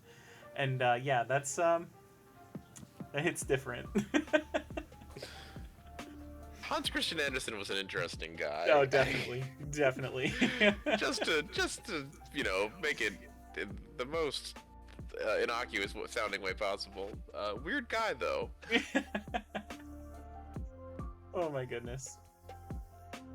The Brave Little Toaster goes to Mars. Yes, I mean the Brave Little Toaster. Anything. I totally agree, James. I'm ride or die for the Brave Little Toaster. Same. I Same. would die for him. His little toaster face. Absolutely. I love him. All of his weird. I like how the Brave Little Toaster Goes to Mars is like your bog standard like adventure movie for like 10 seconds, and then it's the weirdest goddamn thing you've ever seen ever. It's just what is kind of how the happening? Brave Little Toaster Isn't is it- too. The original. Yeah, it's so unexpectedly weird. It's great. The air conditioner from I the like. Brave Little There's Toaster also a rant. used to scare the shit out of me. Just amazing. The vacuum always sort of had a horrible face to childhood me, but I still kind of liked him. But I was just like, no, I don't know about that. He had that like gruff exterior, but like a little soft heart. Yeah. Yeah, I would love to. I'd love to be in the pitch meeting for the Brave Little Toaster. for real, a fly on the wall in Because that it was meeting. before. It was before Kickstarter. It was before Pixar made like What If X Had Feelings, like a genre. So like, they had no. They had nothing to build off of there. Yeah, that is So definitely now one of those. Pixar can do it now. There's a podcast about like how is this made or how is this ever, I don't know, it's all about movies that were like should have never been made but somehow got like greenlit by studios. It's that definitely belongs on there, although their normal fare is pretty wild. It's not like this movie was actually pretty decent. It's like this movie is trash and I have no idea how anyone let this happen. Well, those are my favorite though. I'm a Agreed. certified bad movie enjoyer. I just love them because they're so unpredictable. Like not because of cleverness, but because of incompetence. Yes, You absolutely. just have no idea where the story is going to go because the person who made it did not have the necessary skills to tell a story. So good. I don't know if I would call this a bad movie. One of my favorite like movies to like half hate watch is that Dwayne The Rock Johnson movie from I think 2018, Rampage. The one where Oh, that's such a good the hate gorilla, watch. the wolf and the crocodile like get exposed to the Oh, completely BS yeah, gene like the editing agent arcade that game. turns them into giant monsters. Yeah, like the arcade game. Yeah, it's like It literally is scientifically yeah. complete and utter travesty. As a movie, if you can turn your brain off, just like stab it in the eye. Oh That my reminds gosh. me a little bit, like, as far as, like, movies that are scientific nightmare, but actually really fun. The Guillermo del Toro mid-90s action sci-fi movie Mimic is really good. Speaking of bug movies, I don't think I've heard of that one. I love Guillermo del Toro. I'm a huge GDT head. And it's a totally stupid movie based on like based on this Victorian short story about a bug that mimics people to lure them in as prey.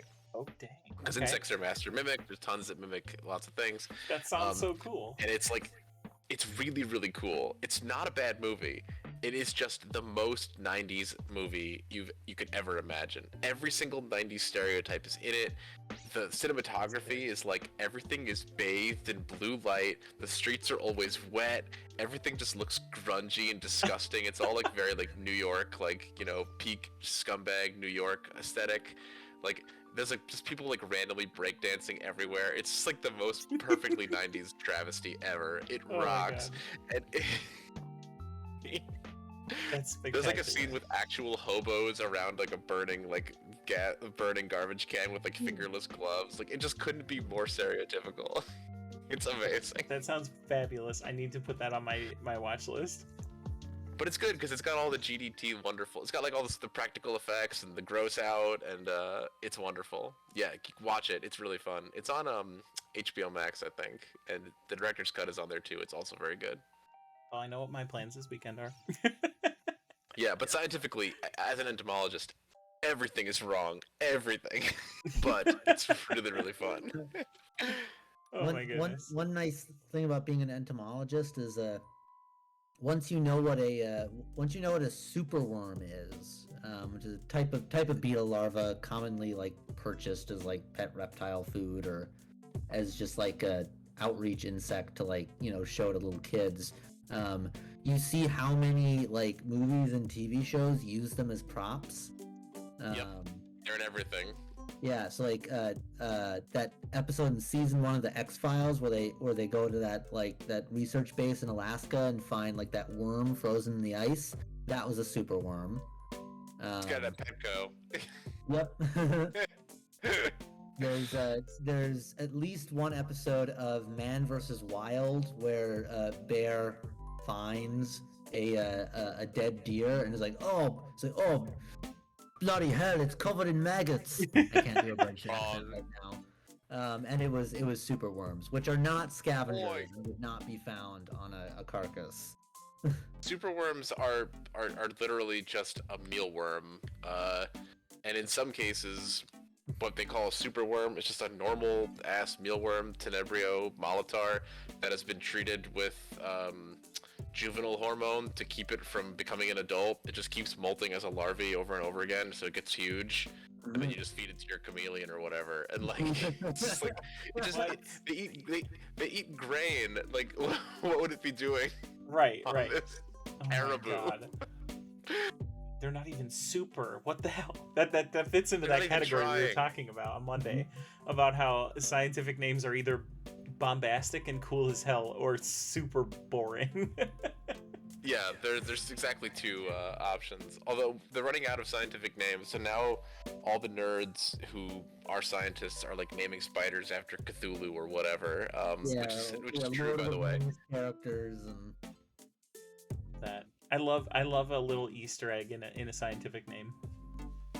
yeah. I think that I would crack up laughing if I was keying out a species and it turned out to be named after Cthulhu. I'd be like, no, this is not real. This is a joke.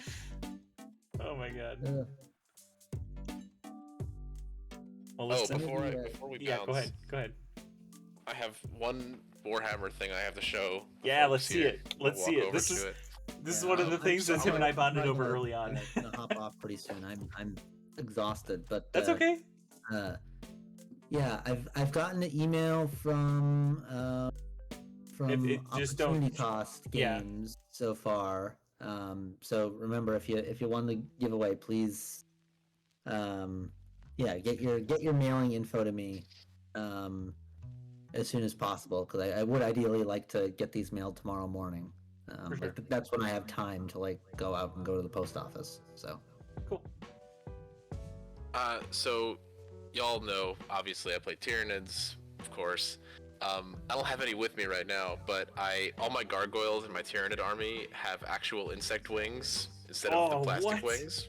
oh, cool. During the last cicada emergence, the 17-year cicada emergence, I just went out and collected 1,000 pairs of cicada That's wings because they don't live very so long. cool. And I just coated them in some plastic and I glued them onto my gargoyles, and I sold the wings that they came with, so I just had free gargoyles, which was cool. So cool. And it's a psychological terror tactic because people who don't like insects do not want them to advance up the table, which is fun. But I started a Gene Stealer cult army recently, and I wanted to do a cool Gene Stealer-y stuff from my Tyranid army to fuse the two together. So I picked up this McFarlane Gene Stealer mini action figure. Yes, yeah. And I turned it into a Dimicaron for my. Oh, my that's such a nids, good which is- idea. Why have I never thought of So I that made him before? huge. I made him just real big. I gave him the big smokestack spines. I Yes. put him on a base of ruined buildings and stuff. Shit, and the that's thing such just a looks good so good, idea. I think. That is such a good idea. And you know what? Yeah, and it's exactly the same size as a feel Dimicaron, like- same exact height. Oh, that would be such an interesting edge case for tournament legal or not. You know what I mean? Because it's still technically a Warhammer It's not. model. Yeah, I know, because it's not technically a Citadel or whatever. Games Right, Workshop right. miniature. It's a third party, but it is an official Warhammer miniature Exactly, too. So what do you do? exactly. I don't know. Yeah. Oh, I would love to Not- see the ruling. I don't one. play in tournaments anyway, so who gives a shit? But Right, yeah, it's just no. fun because it literally, you can still tell that it's got Gene Stealer-ish anatomy, Yeah, yeah. but it's different enough. That's cool as hell. I'm glad you shared that. I haven't painted in forever, but I am slowly assembling models. I put together a Maliceptor the other day, but I converted it to be floating on its little tail like a giant zoanthrope. I need to go through my older Tyranids again because I'm ideally I'm going to restart my collection with the new Leviathan Tyranids, but I might want to keep a few of them. But I also went to my FLGS today, and I always like to try to buy something when I go up there just to support them and everything. So I bought some rock gut Trogoths just because I've been flirting with the idea of doing some goblins, but probably mostly trolls because they're cool as hell. Honestly, I think if I ever got into Age of Sigmar, that's what I would do, because they're just so goofy and like they have so many weird miniatures that are like bizarre and different. Yes, I know. I love Sigmar because it's like a bit of a. It just feels like it does have a serious tone to it, but doesn't take itself as seriously as 40K does. Yeah, 40K should not take itself seriously at all. It's absurd. Yeah. There's absolutely no justification to take yourself seriously. It's the reason why the Caiaphas Cain novels are the best 40K novels, because they intrinsically are ridiculous on purpose.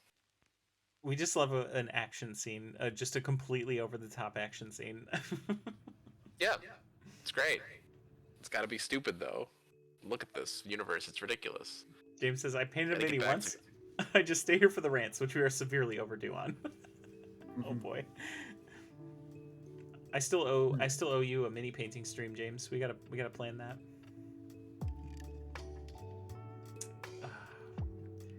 Well, I don't want to keep you guys any longer than you have to. I sincerely appreciate you guys coming on here, and I really do like this like post game wrap up. I love to just sit there and talk with my guests, because like I feel like it's rare when you get a chance to interact and engage with the people who make the games that we play, and I think it's really interesting.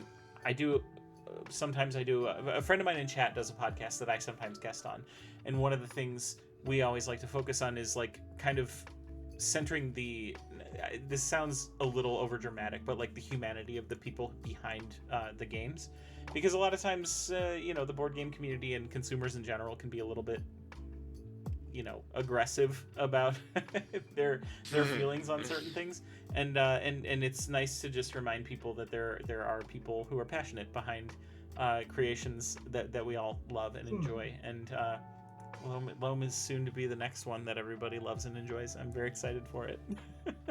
Yeah, Loam fever is sweeping the nation. It is. Hey, I say Max, that semi-ironically, like whenever we get a pledge. So, Max, I think for next year, I know this year you did a April Fool's joke about making Loam NFTs, which was stellar, by the way. But maybe next year you could do like a fully casted remake, shot for shot remake of Home Alone, but with the Loam bugs, and you can call it Home Alone. Which is significantly more fun to say too. Home Alone, my Home Alone. lord. Yeah, I love it. God. Yeah, it would feature it would feature like an orange bug with like a golden tuft on its head being indicted.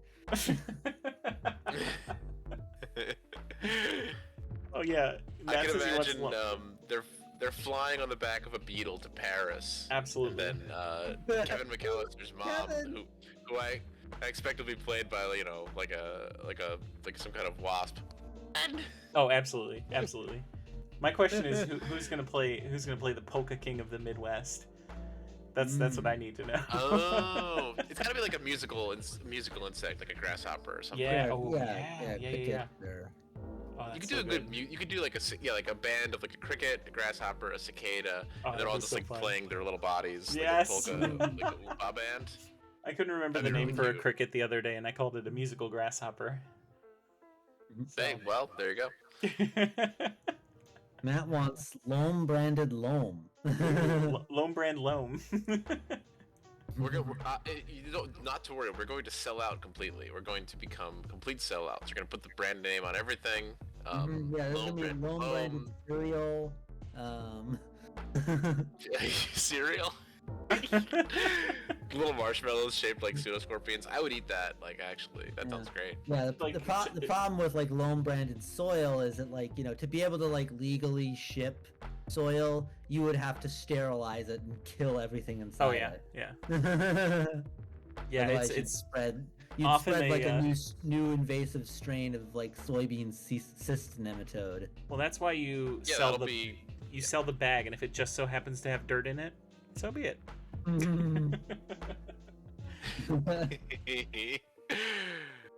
That's the most embarrassing thing to get arrested for, I think. Selling illegal soil. Truly pathetic stuff. Yeah, spreading invasive species. Yeah, Dad's in prison That's like for the selling for selling dirt. It's the What are Schitt's you Creek in episode for? where Johnny tries to sell the milk, the illegal milk, Yeah. and they accidentally buy like 500 gallons of it. Oh my god, that's so good.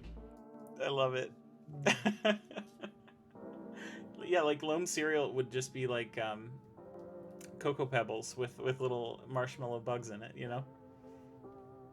I'm actually surprised that doesn't exist as a gimmick. Kids love bugs. What's the problem?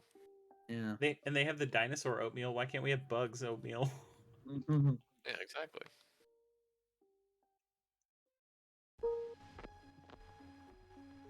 Well, it was absolutely wonderful. I didn't even play. It was just fun to watch. Chat. I really appreciate you guys coming on. This is a lot of fun. It was fun hanging out with you tonight and on Monday.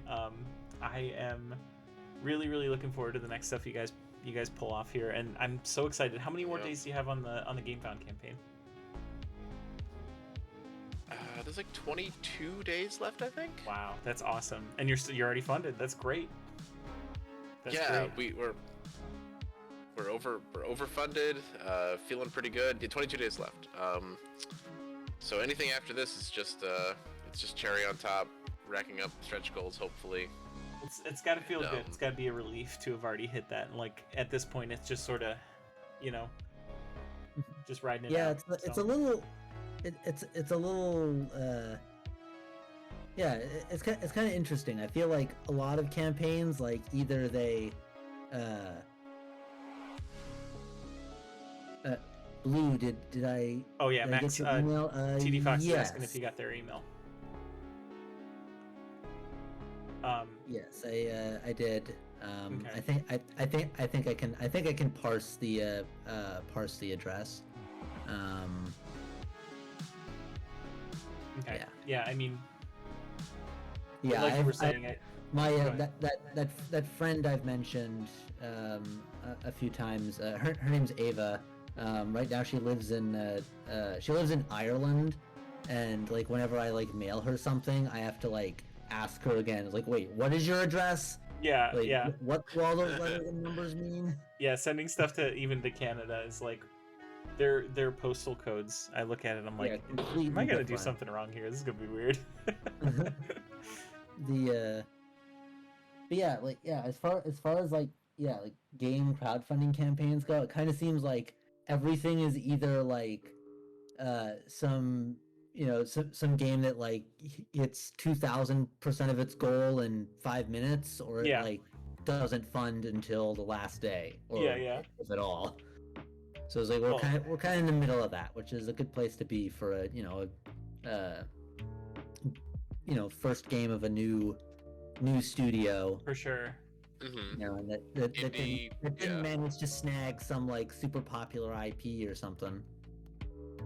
Yeah, that's fantastic. I mean, what a great like Although introduction to the scene, you know? we can tell you this because it didn't work out. Our first game, we originally wanted to do a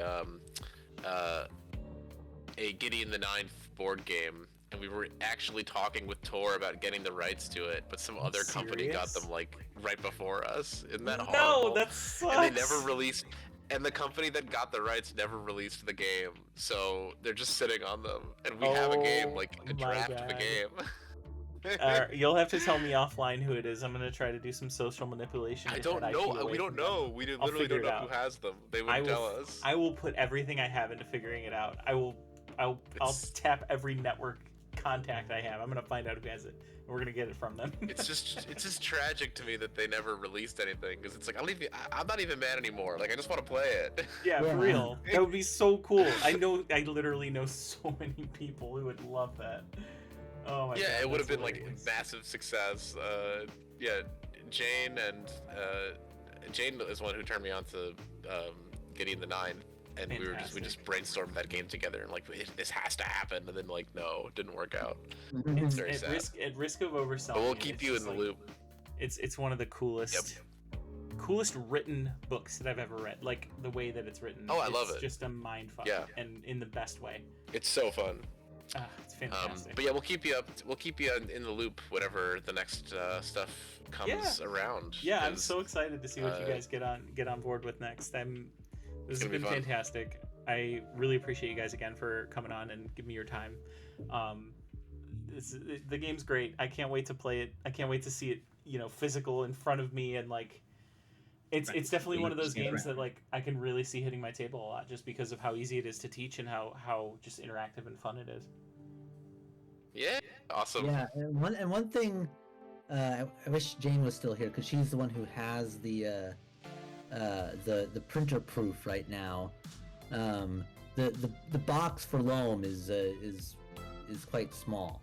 Yeah, I think I have a copy of it. Hang on. that's very the exciting. printer to me. proof.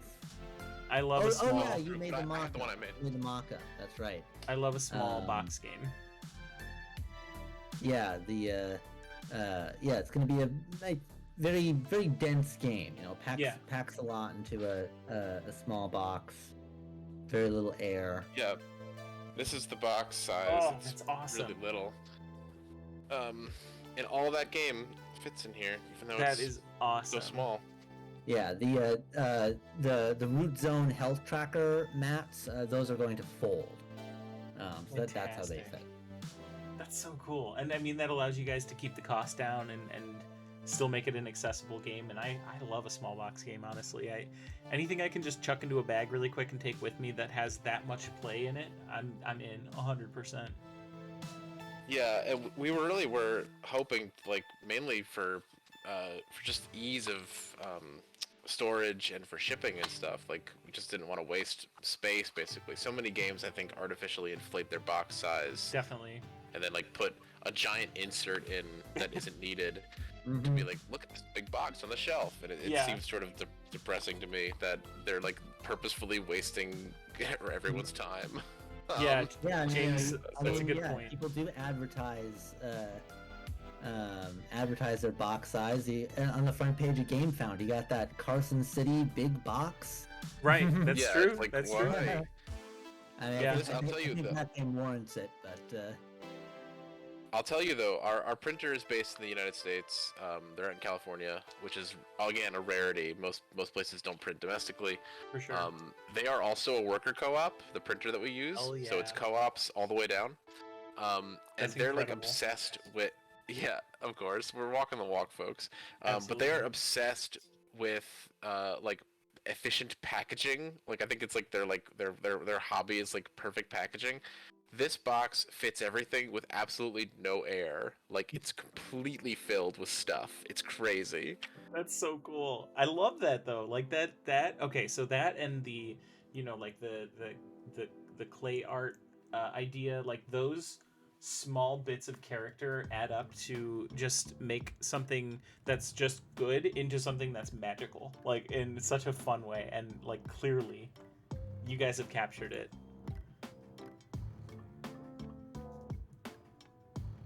Oh man, it feels very good to hear you say that because it's been like a lot of iteration. But yeah, no, we're very proud of it. Oh no, James. No, you don't. It's really easy. You just split the deck in two. Each half has its own side of the box. You fold up the mats. They fit exactly on top of them. Yep. It Maps, literally is the reminder simplest thing cards, ever. rule books. That's wonderful. Yeah, all of those things are like the exact size of the box, and the box is the same size, basically two poker decks next to each other. Yeah. The let's see. Yeah, as far as like rule books, what we're thinking the final game is going to have, there's going to be there's going to be the main rule book. There's going to be the campaign book, which has like the solo campaigns in it. That's going to be we're going to make that separate. And then you the one give it. I don't know what that means. Yeah, TD Fox. Max is going to be the one that's sending it to you. Yeah.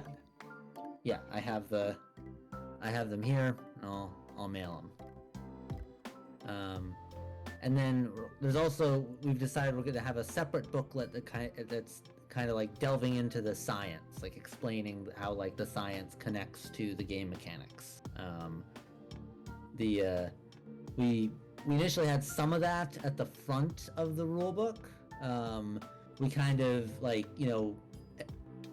there was more and more that we wanted to add, and it got to the point where it's like we should make it a separate book so that the rulebook is slimmer, so you don't have to like page through as much stuff if you're like trying to look up a rule.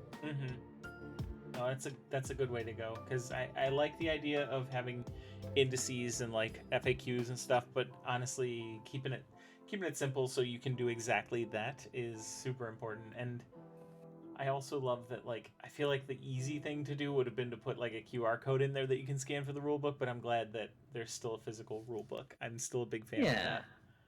I mean, if you take this on a camping trip and... Oh, this would be the perfect camping game.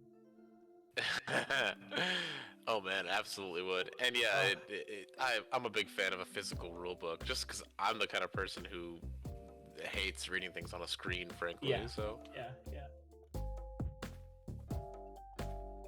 Well, thank you guys so much again for hanging out tonight. This was wonderful. And anything. We have an amazing community here. Yeah, our this community great. is so great. It's super supportive. We love supporting other artists, no matter what their format is, and it's just awesome when I can provide them with something that like is a good thing made by good people, and they just clearly they get it, like right off the bat. So it's great that I get. It's like introducing good friends to other good friends, and they just like gel instantly. It's so cool. So yeah, and you guys are welcome back whenever.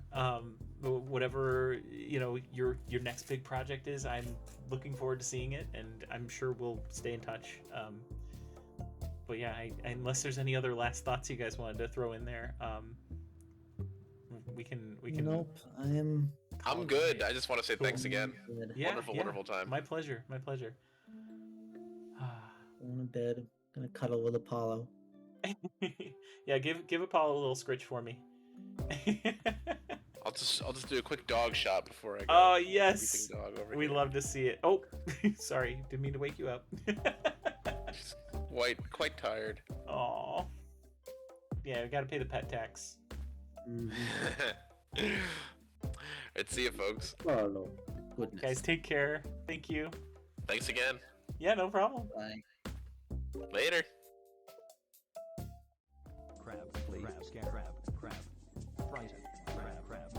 Friends, well, that was Loam from Cardboard Revolution. I really appreciate you guys hanging out tonight. This was a lot of fun. I was so glad to have gotten to play that here on stream. I know sometimes my board game streams are a little less popular than like some of the mini painting streams are, just because that's kind of like how I build myself to begin with. But I am really happy that we had so many people in here that were around to hang out and enjoy this. And it's always great when I can still, like I was telling them, I can feature something that's really exciting and fun that I enjoy and share it with you guys, and see you guys get the same, like interest in it. And it's even better when we can like convince people to to back as well, because that's so helpful to the people that take the time to to join the stream here. So thank you guys for being a part of that. It's just awesome. It's just so cool. So tomorrow we're going to be playing The Last of Us for the first time.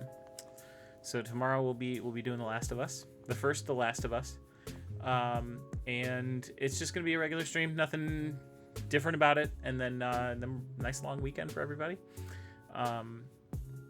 Let's see who we're gonna raid here. Who do we want to drop in on? We haven't seen Darling Creepshow in a while. Why don't we head over the Mothman? I love that. Why don't we head over and say hi to Darling Creepshow? We haven't seen her in a while. She's been off stream for a little bit, so we'll give her a little welcome. I did fix the raid notifications, so if you are subbed, make sure you copy and paste that raid message right there. If you are not subbed, here's your raid message. So just copy those. We're gonna head over there, give them a nice warm greeting. I appreciate y'all again for hanging out tonight. We'll be back at it again tomorrow at 1 p.m. Eastern time. Yeah, I mean, you guys are the best. Thank you so much. Great to hang out with you, and I hope you guys enjoyed Loam. I hope you guys will eat something tasty between now and when I see you again, and don't forget to make marks. All right, I love you guys. I'll see you later.